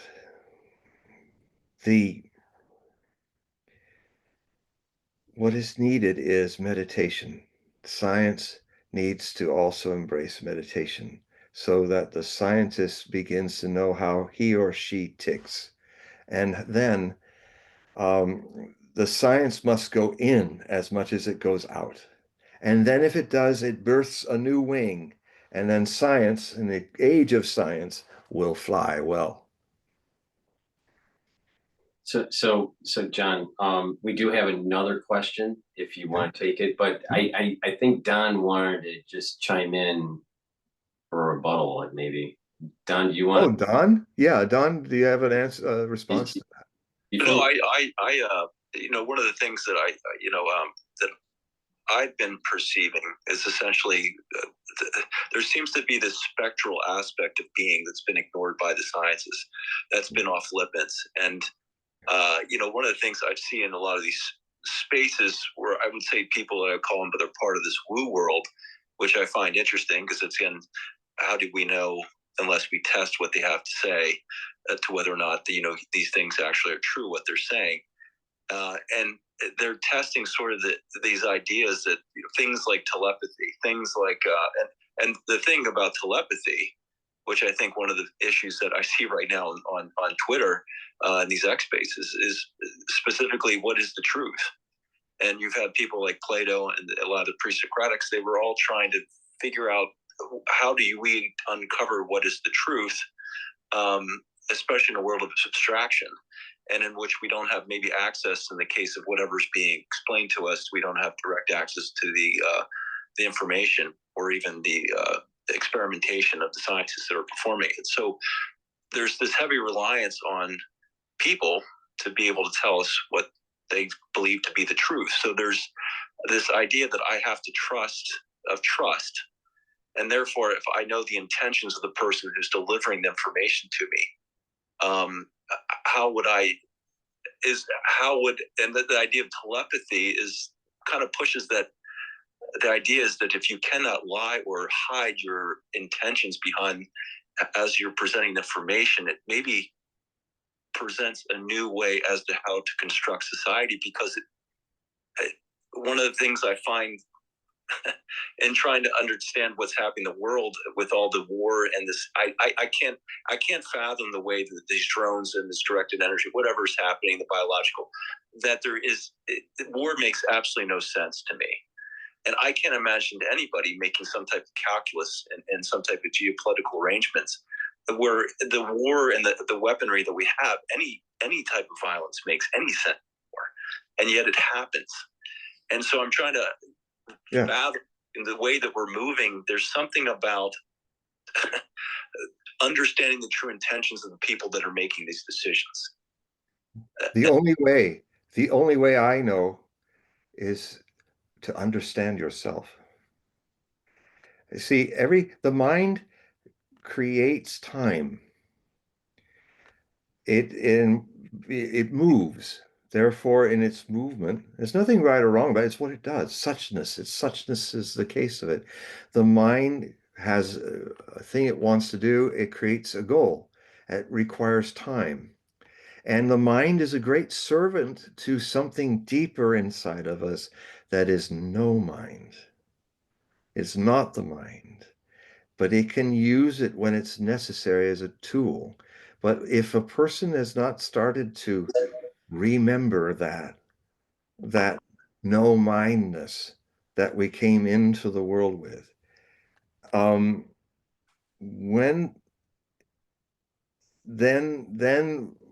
it's like this. When I tell people to give me an astrology chart for the reading, I say, this is the Kelly Blue Book of your body mind, your heart, your body, and your mind. And what happens is you're born in one of these and you're going to drive it. You're going to use the heart as a steering wheel. And you're going to use the brake when you need to stop. That's the mind. Just wait, think about this. What's going on? But what happens is between the age of 7 to 14, most people end their search and their quest in life and become kind of a zombie, and thinking they're alive, dreaming they're alive, but really life has been left behind at 14 and 7. And when you push their buttons or a situation happens where their veneer of civility leaves, have you ever watched adult people crying like a 7-year-old, or fighting like a pubescent 14-year-old freaking out? Because that's where the arrestment of the deepening of the person ended, because of the way we condition people in different forms of conditioning all over the world. In Saudi Arabia, they condition people differently than they do here, and vice versa.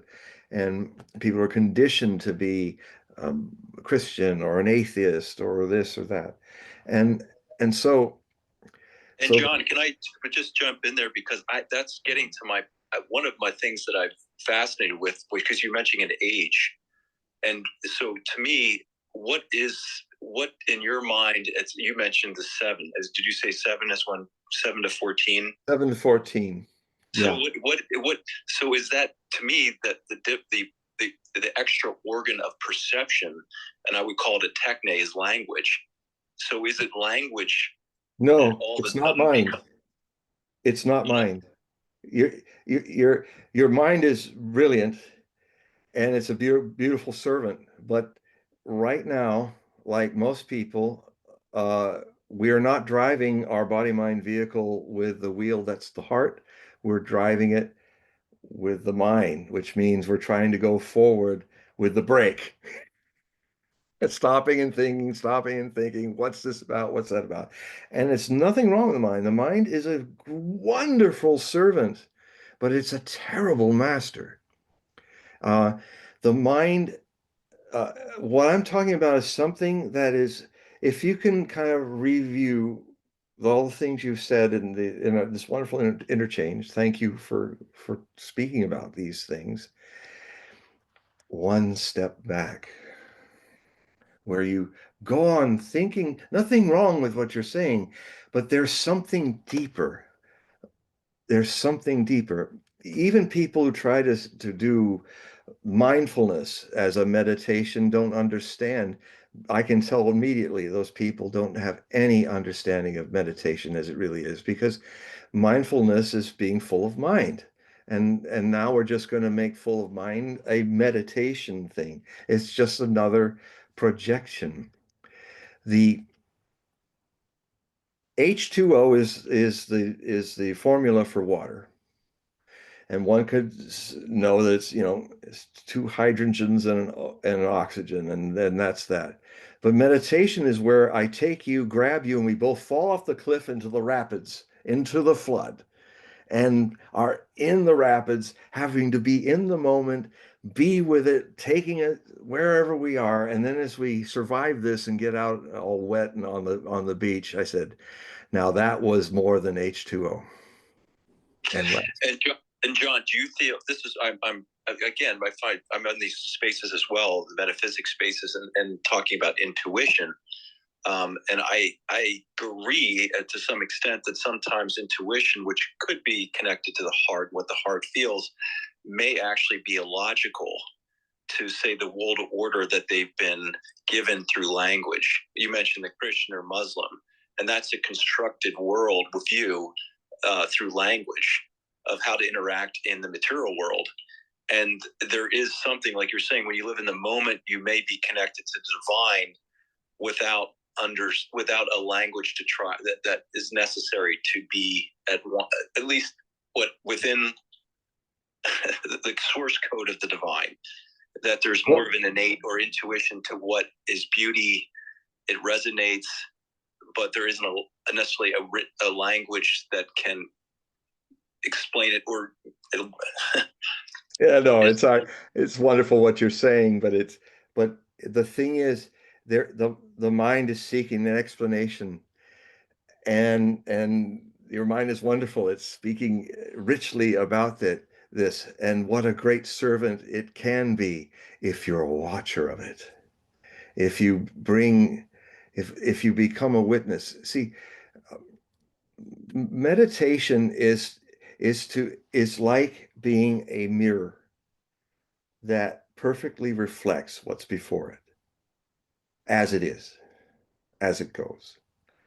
And it doesn't judge for or against. It will see the body mind bringing up judgments for, I like this, I don't like that. Oh, what is the construct of, and that's all okay. You just keep watching and bring into your life something that we brought into the world that we lost. That's my hypothesis, by the way. It has to be tested. That there's a certain simple awareness, a involuntary availability that at the center of your being allows all the movement to go, because how can you know things move and change unless there's something in you that never changes? I mean, this is the fundamental question. We all are aware that we're changing. I had a brown beard 10, 20 years ago. It's white now. I was a boy. Now I'm entering my 70th year. But the question then, the more fundamental questions, because there are questions that can bring you deeper into this, and I'll close with just a few of them. One is, if you are aware of change, if you're aware of things changing, if you didn't have something inside you that never changes, that's the eternal, you wouldn't know about change. You would be like animals. You would not, human beings have this wonderful gift curse of existence. It's wrong to say, oh, he's acting like an animal. I never insult the animals that way. He's acting like a human that has the potential to rise higher than animals, and therefore he is falling below the animals in his cruelty and ugliness. Animals don't do things that we do. Because of the gift, because we have the potential of sentience, that means we can become an awakened one, a Buddha. We are the Buddha. We've just forgotten. So certain questions that are really fundamental, that I often give my readings. I give these meditation techniques for people to consider doing, because they're tailored for needs of a mind amplified world. Is to do whatever you're doing, like this one meditation I suggest for you to do for 21 days. And it's from the Vajrayana Tantra. It was purportedly written by Lord Shiva in ancient times, and it's 114 methods that Osho, my master, taught us. They're the basic 114 basic meditations, and this one is for 3 weeks, 21 days, waking and sleeping. Always try to remember and come back to it, that you will now do and be everything that you are right now with no changes. And you'll be able to think and feel and do everything you are right now with no changes. But you visualize yourself for the next 3 weeks without a head on your shoulders. You'll think without a head, you'll feel without a head, that will all go on. But the head, when you're doing it, as you're talking, walking, working with people, going to sleep, waking up in the morning for those 21 days, you do all of these things visualizing yourself without a head, just shoulders. It's a very simple but profound meditation. There's something your mind will never understand, our minds, but they are wonderful servants, and we can exult in them, but they are not centered in the deeper truth, and they cannot even know what it is. So because this thing I'm talking about is not in time. Mind exists without time. There's no mind, because time is thoughts. Thoughts movement makes time. And what is inside us, I contend in my hypothesis, what is inside us ever now is something that is not in time, something that's everywhere and nowhere at once, something that is in everything but free of everything. It is sometimes when you feel it, when you have its presence in your sentience, it's sometimes so vast that it's not there equally. And at other times, the moment of eternity is so infinitesimally small, beyond any form of atom or atomic nature, that it's suddenly too vast to bear. We've all had it as children,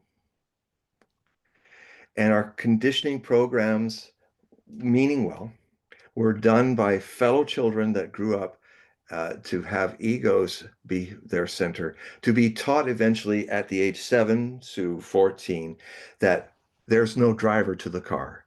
I am the car. I am the car, and I drive on myself. And then the car wonders, why am I always accidentally rolling off into either flower beds or thorn bushes? Why is everybody, driving without their cars without a driver? Oh, a driver. What's that? Oh, I remember now when my parents, it is metaphorical, where my parents, pedagogues and priests and politicians in their various ways started to say, son, you're too innocent and open. You're going to have to learn the ways of the world, the ego world. And I know you love to play games because you're so wonderfully innocent. I got a wonderful game for you. Pretend that you're not a Buddha. Pretend that you're not an innocent, awakened being. And if you do it, you will be rewarded. You will be able to live with us. We will give you love. We will give you food. We will give you education. And so the child goes, okay, I'll do it. I'm going to pretend that I'm not a Buddha. And because you're a child, you will do it totally. And soon you will pretend that you're not a Buddha, and you will succeed in not being a Buddha, and you will forget it was a game. And so meditation is deeper than the mind. And so the mind cannot understand it, but there are techniques and ways, like this technique. Anybody you out there, try that technique out. And then, go to my email and email me, and we'll have a further talk about it. But just do your life without talk. I'm right now walking and talking and thinking without a head on my shoulders.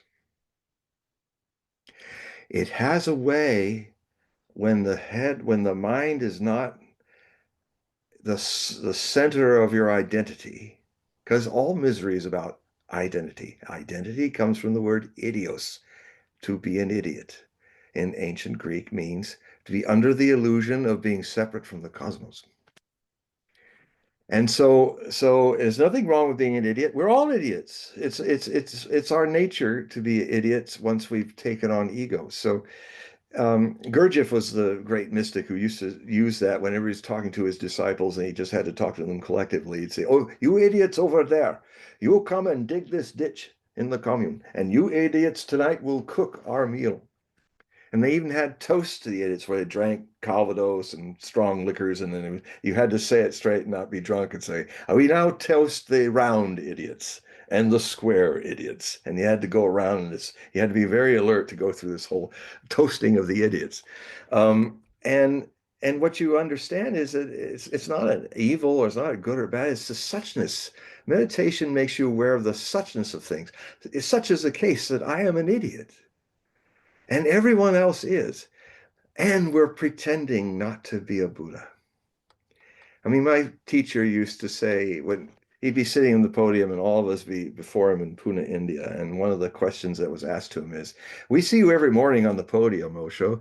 What do you see when you look at all of us assembled before you? And then he kind of laughed. And he said, and we laughed, and he said, I see that you're great. And everybody laughed. And he said, I see that you're all Buddhas. And we kind of went, what? And he smiled again and said, pretending not to be. So watch the pretending.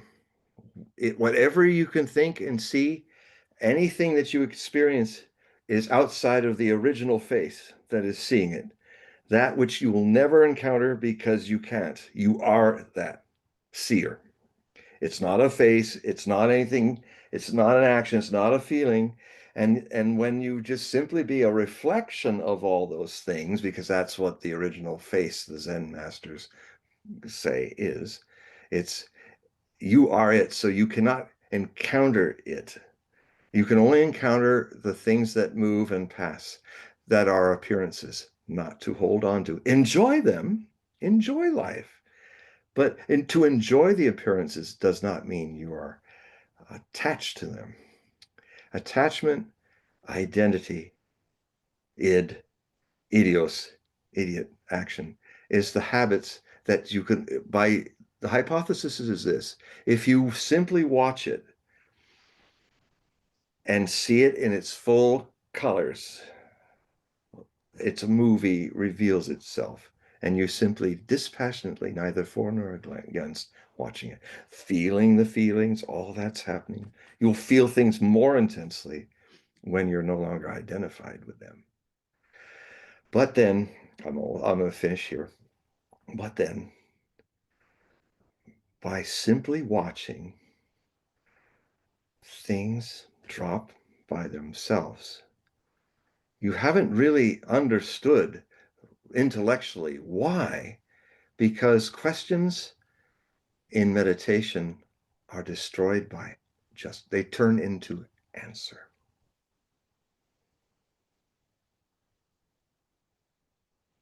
Okay, so Don, thank you for the questions, but I wanted to make sure that everyone had a chance to ask the question. So there's an individual, I think their name is Harji. So you have the mic now, so you can unmute and you can ask your question. I had something to say to Don, if that's okay. Yeah. I mean, this is, I guess this is going to be a conversation with many people. Go ahead. Okay. So, Don, I just wanted to take an attempt at the question you asked, when you said, you want to explain why there is war. Was that the question? Well, that was one of the questions Don was talking about. Why is there war? How can there be war? It's terrible. What happens with the mind when you watch it is it comes up with some surprising answers out of seemingly effortless nowhere. And one of them is like you return to a child's questioning. Well, isn't violence? I mean, when people say, "Oh, I'm against violence," and they say, "Well, then you're against creation because a thing is destroyed to create another thing."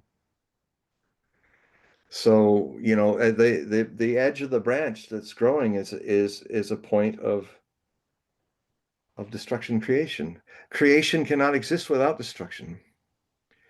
The kalpa comes, the Big Bang comes, the kalpa creates universes, and then it destroys them. But the Brahman is not those things. Yeah, I just want to, not sure if Don is listening. Don, I just wanted to share an explanation a learned person shared with me. I think that is the truth, but everybody has to decide for himself. So this is what the learned person told me. Look at if you see a cup and hot tea inside the cup, and let us say it is a super hot tea inside a room temperature and inside a cup. And if I make you believe, for example, if I put you in an illusion and make you believe that the cup and the tea are living things, then it's very possible that you might imagine that, oh, look at the suffering of that cup, or even look at the suffering of the tea. And it might look like suffering to you because you are under the illusion that both are different and both are living things which are interacting with each other in a way that they are causing pain to each other. But in reality, if I take you out of that illusion, if you know that they are not living, then you'll see that actually there is no suffering. That whatever you were assuming as a suffering was nothing more than an illusion. Another example that the learned person told me was, imagine you are in a dream. If somebody, let us say, chasing you in that dream with an intention to kill you, with the tip of fear,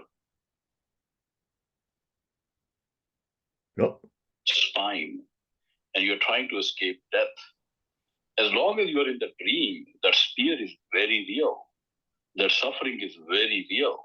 It is not it is, you cannot say it is not suffering because it is suffering. But if you are standing outside that dream and that you know that it is a dream, that there is no suffering. You know, this reminds me of a wonderful story of Chaitanya, that Osho used to talk about, where there was this mad king who wanted to freak out Chaitanya because Chaitanya was constantly great Hindu mystic, was talking about how everything's illusion. And so he had a surprise for Chaitanya. He had brought into this pit, this courtyard, a mad elephant, and the elephant was, doing all of his stuff. And Chaitanya suddenly started crying and screaming and running around and going, no. And of course, the emperor, the mad king, was got the elephant out and said, see, you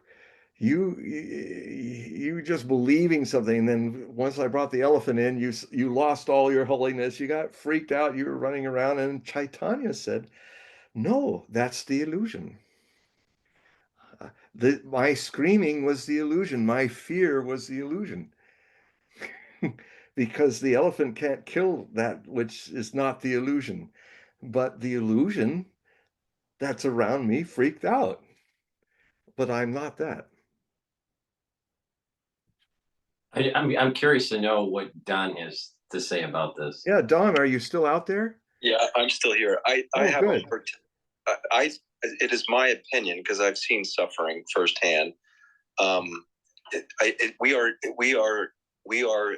So when we talk about Christ and the Christ, what he represented was love, and I think, as to whether or not he was a real person or it was something that came to us to try to give us a new understanding of the material world in which we could relieve the suffering that exists today. And so when I see the endless wars, whether it's in Palestine or the Ukraine or I reject that, because I don't think that is the natural state of being, which you talk about in the heart. And I think the heart that you mentioned probably has this connection between all of us. Maybe it's a morphic, Sheldrick uses the term morphic resonance, the habit species where it's stored. I've had people like Mark Levin talk about these morphogenetic fields and the way that they organize, the morphology of different species. There's this interaction between the cells that there is no language, but they're all cooperating. And it seems to me I'm finding more along the lines of these worldviews that have corrupted perhaps these morphic resonance of the heart that exemplify love, because our bodies are obviously doing things sometimes unconsciously that perhaps we probably represent this life force. And so I reject. I think what we're seeing now is perhaps a corruption. I reject. I like. Yeah. I don't like. Well, it's not me. That's what I'm saying. I don't. When you talk about the heart, yeah. It's not me. Sometimes I can say something, and in my heart, I know there's something acting on me unconsciously that my heart rejects what my mind is saying. And so there is a contradiction going on that I can't rationalize. Yeah, because the mind rationalizes, and we're talking about things that are neither this nor that. Consciousness is about something that's not the mind, as I said before. And I was saying the body-mind vehicle uses the wheel, if you will, is the heart. And this is all metaphorical, not to be taken literal, but it is certain. You see, the part cannot describe the whole. But it can hint. And some of the I can tell you this, but no, that's this. I tell you that I accidentally stumbled upon the path of meditation without. I was going to be, and I was a successful opera singer, and just starting out, and I might have ended up really successful and going on with it. But I made the wonderful mistake of having as my mentor William Chapman, the lead baritone of New York City Opera, and his wife Irene. And they were my mentors, and they taught a wonderful system by Raymond Smoliver called the vocal essence approach. And Raymond Smoliver was a speech therapist in New York City, but with all the actors and different singers and opera singers and all, he thought, well, I don't have to just be working to help people return their speech, because a lot of professional singers have problems with their singing and they need help. And what he perfected, in vocal teaching, there's a lot of subjective bunk going on, like, oh, sing from your elbow. You've got to make your diaphragm support you. You've got to sing in your head. Well, the fact is, you only sing right here in these two little muscles. It's completely a basic objective reality of physiology. And then we would just simply drop all that mythology and just sing with that. And what happens is that Bill started a thing where he had his two fingers and he put them right where the voice box meets the hyoidina globus, where the tongue is connected. And he would hold it there and he says, now, John, I want you to sing, but I want you, before you sing, to understand that all I'm doing is holding my fingers in place. And you'll see what happens. So I sang and it felt, I went, ugh. I stepped back and said, you poked me. You've put your fingers and poked me. He said, no, I didn't. No, I just held them there. Your musculature, which should be involuntary, has been, because we're all like the mind, so voluntary, like our voluntary muscular system, it has invaded what is an involuntary system.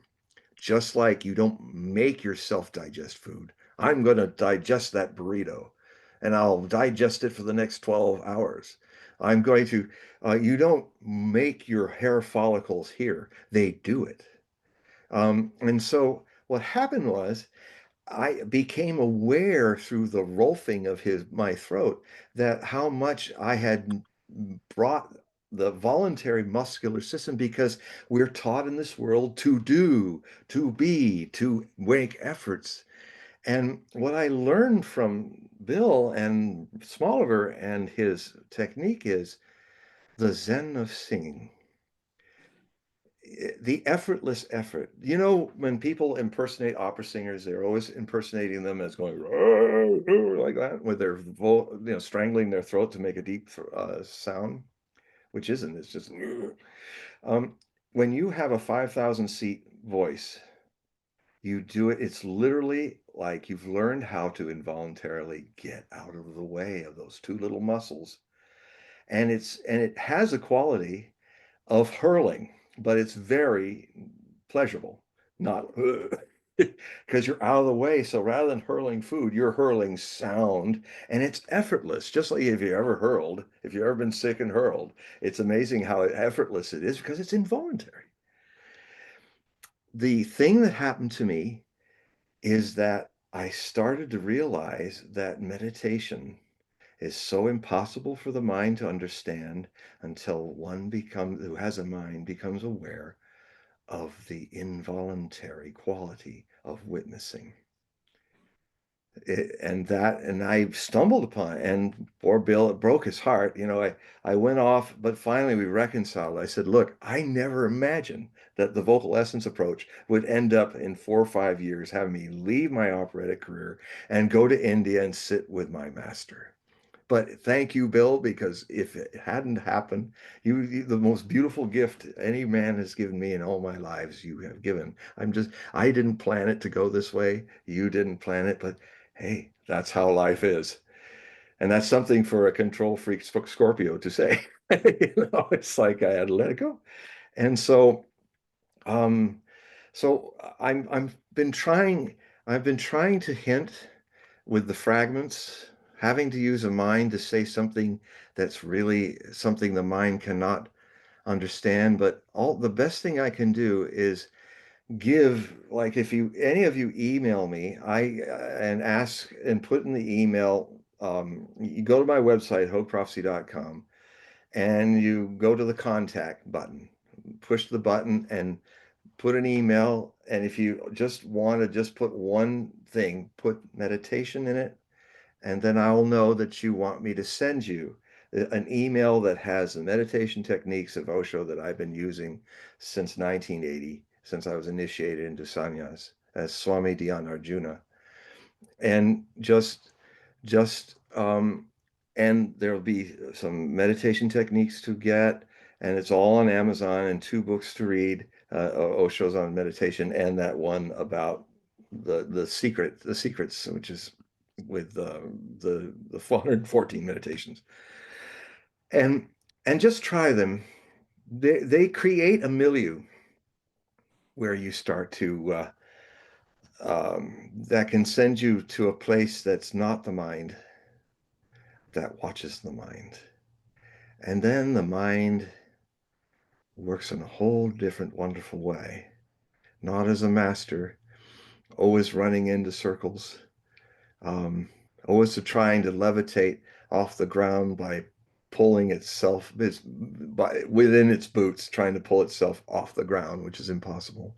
That's why the mind gets so frustrated. In fact, in the spiritual search, what often happens, like happened to Buddha. Buddha for 6 years was torturing himself, trying to make it work, trying to will Scorpio moon, Taurus sun, trying to will his to find that which never dies. And he gave up after 6 years when he was trying to bathe himself by his Bodhi tree, and he was skin and bones, and he was almost drowned himself. Former prince drowning himself in a little creek, and he crawled out. As he's dripping there, he said the famous statement, which showed his idea of the middle way. He said, "A sitar string, if it's too loose, can't play a song. A sitar string that is too tight will break. The middle way, neither this nor that. Observe the mind and the emotions as if they are a movie." And so what happened is he gave up. My master did the same thing. He gave up. He tried as best he could. He tried to think it through, feel it through, work it through. And one day he just, I can't reach it. And so he wasn't sad, because he'd been watching. It's not something but he said, I was in actually a very nice place, but I just let it go. Sometimes meditation is like the meditation fist meditation that Osho did one time with Manisha, the person who used to give the questions to him out loud. And he said, Manisha, I want you to hold when you're going to grip forever. You're never, just keep gripping your fist tighter and tighter. And so she was doing that. And then about 5 minutes into it, her fist slowly started to relax. But she said that she was feeling the grip in her brain. But she could feel, but her eyes were seeing that the fist was relaxing, and she was still willing to grip, but her seer was seeing it relaxing. And Osho was saying, good Manisa, that's it. So sometimes in meditation, you go totally with the mind, and then one great teacher, crazy wisdom teacher, a Tibetan Lama, said, "Enlightenment is the ultimate disappointment." And that's resonated with me when I saw that in the Osho commune in Oregon in the cafeteria up on the wall. And there's no point. There's no point to reach. It's pointless. Points are avenue of change and time. This is eternity in the present forever, where all the rainbows of that state are. And at a certain point, we can discuss about it, but the next stage is not to think about it, but to actually do some of these meditation techniques. You have to go to the existential stage rather than the intellectual stage, where you start to work on the essence of it. And I guess, guys, it's getting late for you out there. Dr. Paul. It's getting late in New York. Yeah. Supposedly someone else had a question, but they're not Okay. in. They're not in the. Oh, they're not in?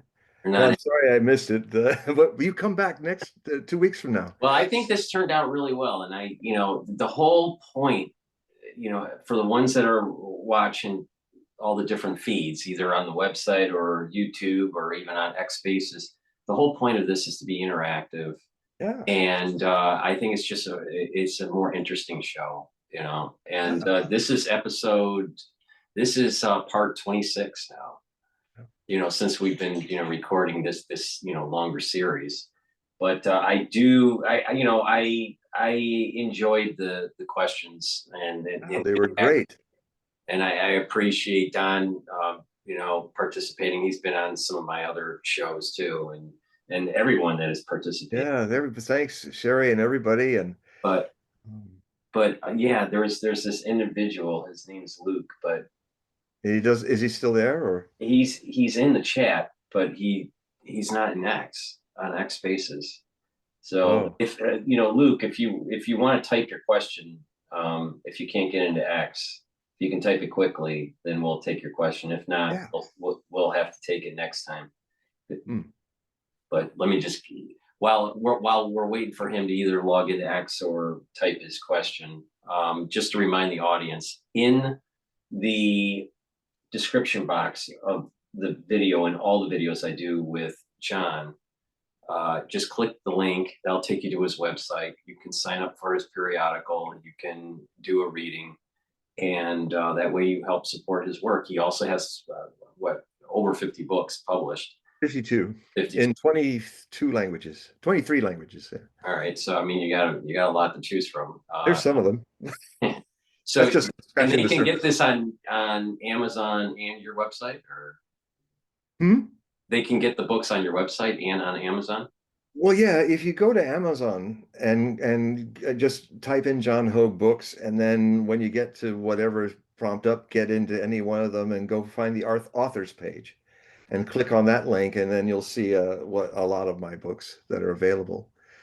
And there's the Hogue Prophecy Report, which if you go to I've just updated all the free samples of the last 3 Hogue Prophecy reports. It's the first time with everything happening with the presidential predictions and stuff. I got backlogged, and so last week I was able to get them all up to the present one, and so you can explore all of those, and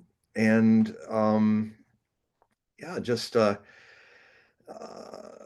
there will be samples that are free, and then there's a way that you can subscribe for $60 through PayPal, and then there's another way you can do automatic payments too, for $5 or more a month, and just stay on, and then you will get these. I send it by email in a PDF file. This is a great way to not be censored by anybody.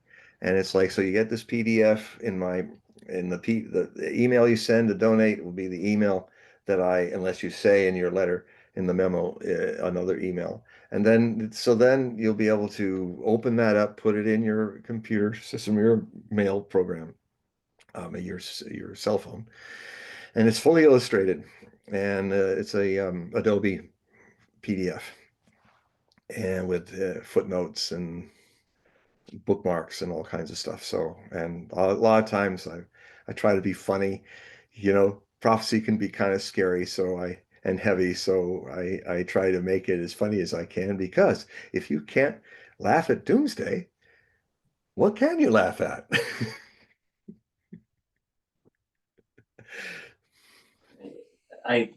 Luke's having a problem getting in. I don't know if we're gonna be able to take his question. There was one question, John, if you want to answer it, this could probably be a dissertation here. I'll try to keep it short. Yeah, You gotta go to bed. Demonic entities exist, and for what purpose?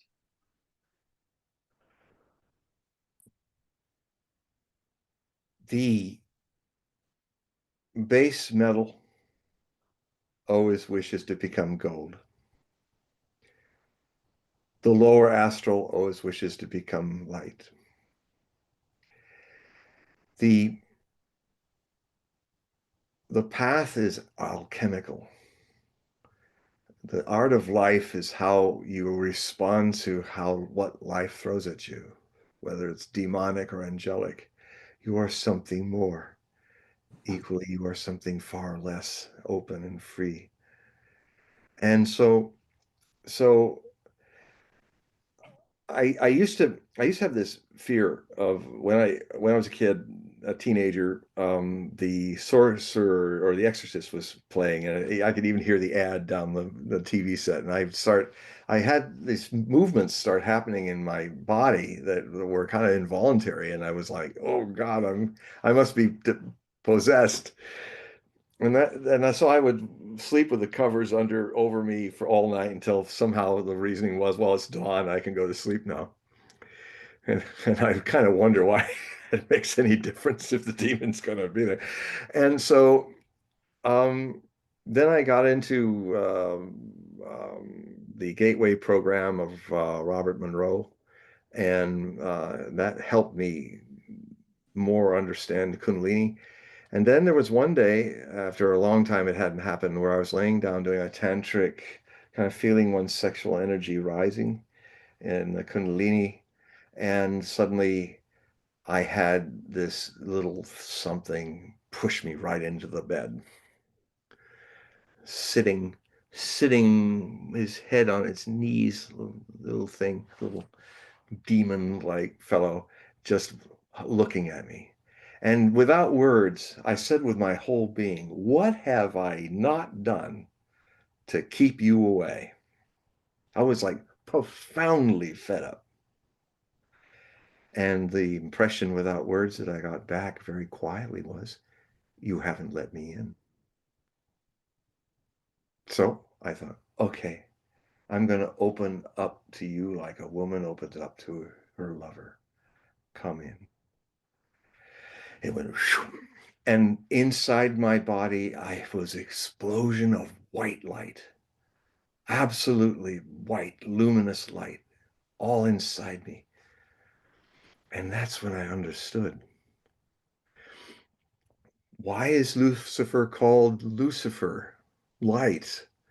Because that's his potential.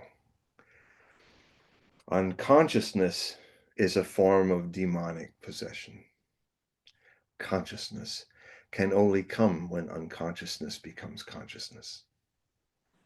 So my experience, which is all I'm saying here, I try as much as I can to share only my experiences, not pretend or presume to know something I don't know. That the demonic is wanting ultimately to become the light.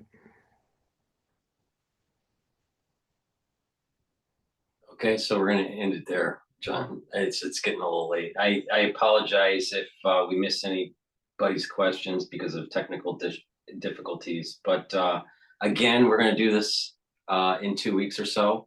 Mm-hmm. So it's going to be the same format. We're going to do a live stream on my website and also on YouTube.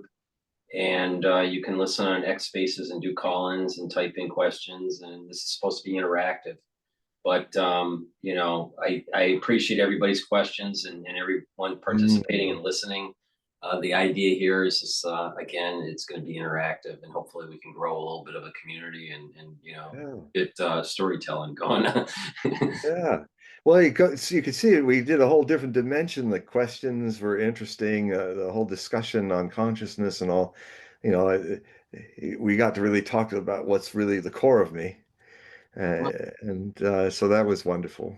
Thank you, everyone who did that. And I look forward to all of you, poor Paul, all of you crowding in. No, I don't mind, navigating, through this and doing the admin on it. But the thing is that, I want it to be interactive, Yeah. and but as this grows, there will be a bit of chaos to it. Well, we'll have to adapt to it. What I liked was how Don and Haji were, conversing too. It wasn't just them to Yes. us or just to you, but it was also to a larger community. I think I that's. was enjoying Haji and the discussions. And Yeah, no, I thought it turned out well. So again, I just want to remind the audience, click the link for John's website. It's in the description of this video and all the videos I do. This is part 26. I'm going to re-release this as a premiere on the different channels. I have 4 channels on YouTube. I have Brighteon, Bitchute, and Rumble. Please make sure you subscribe to all those channels and follow. I'll be replaying this video just in case you missed anything. But again, John, thank you. We're going to be doing this again. Just stay online on your end. I got to do a whole bunch of admin stuff, shutting everything down. But before I do that, do you want to say goodbye to everybody? goodbye to everybody. All right, let me do this. Let me shut down Jurassic Park here. Hold on. Hold on.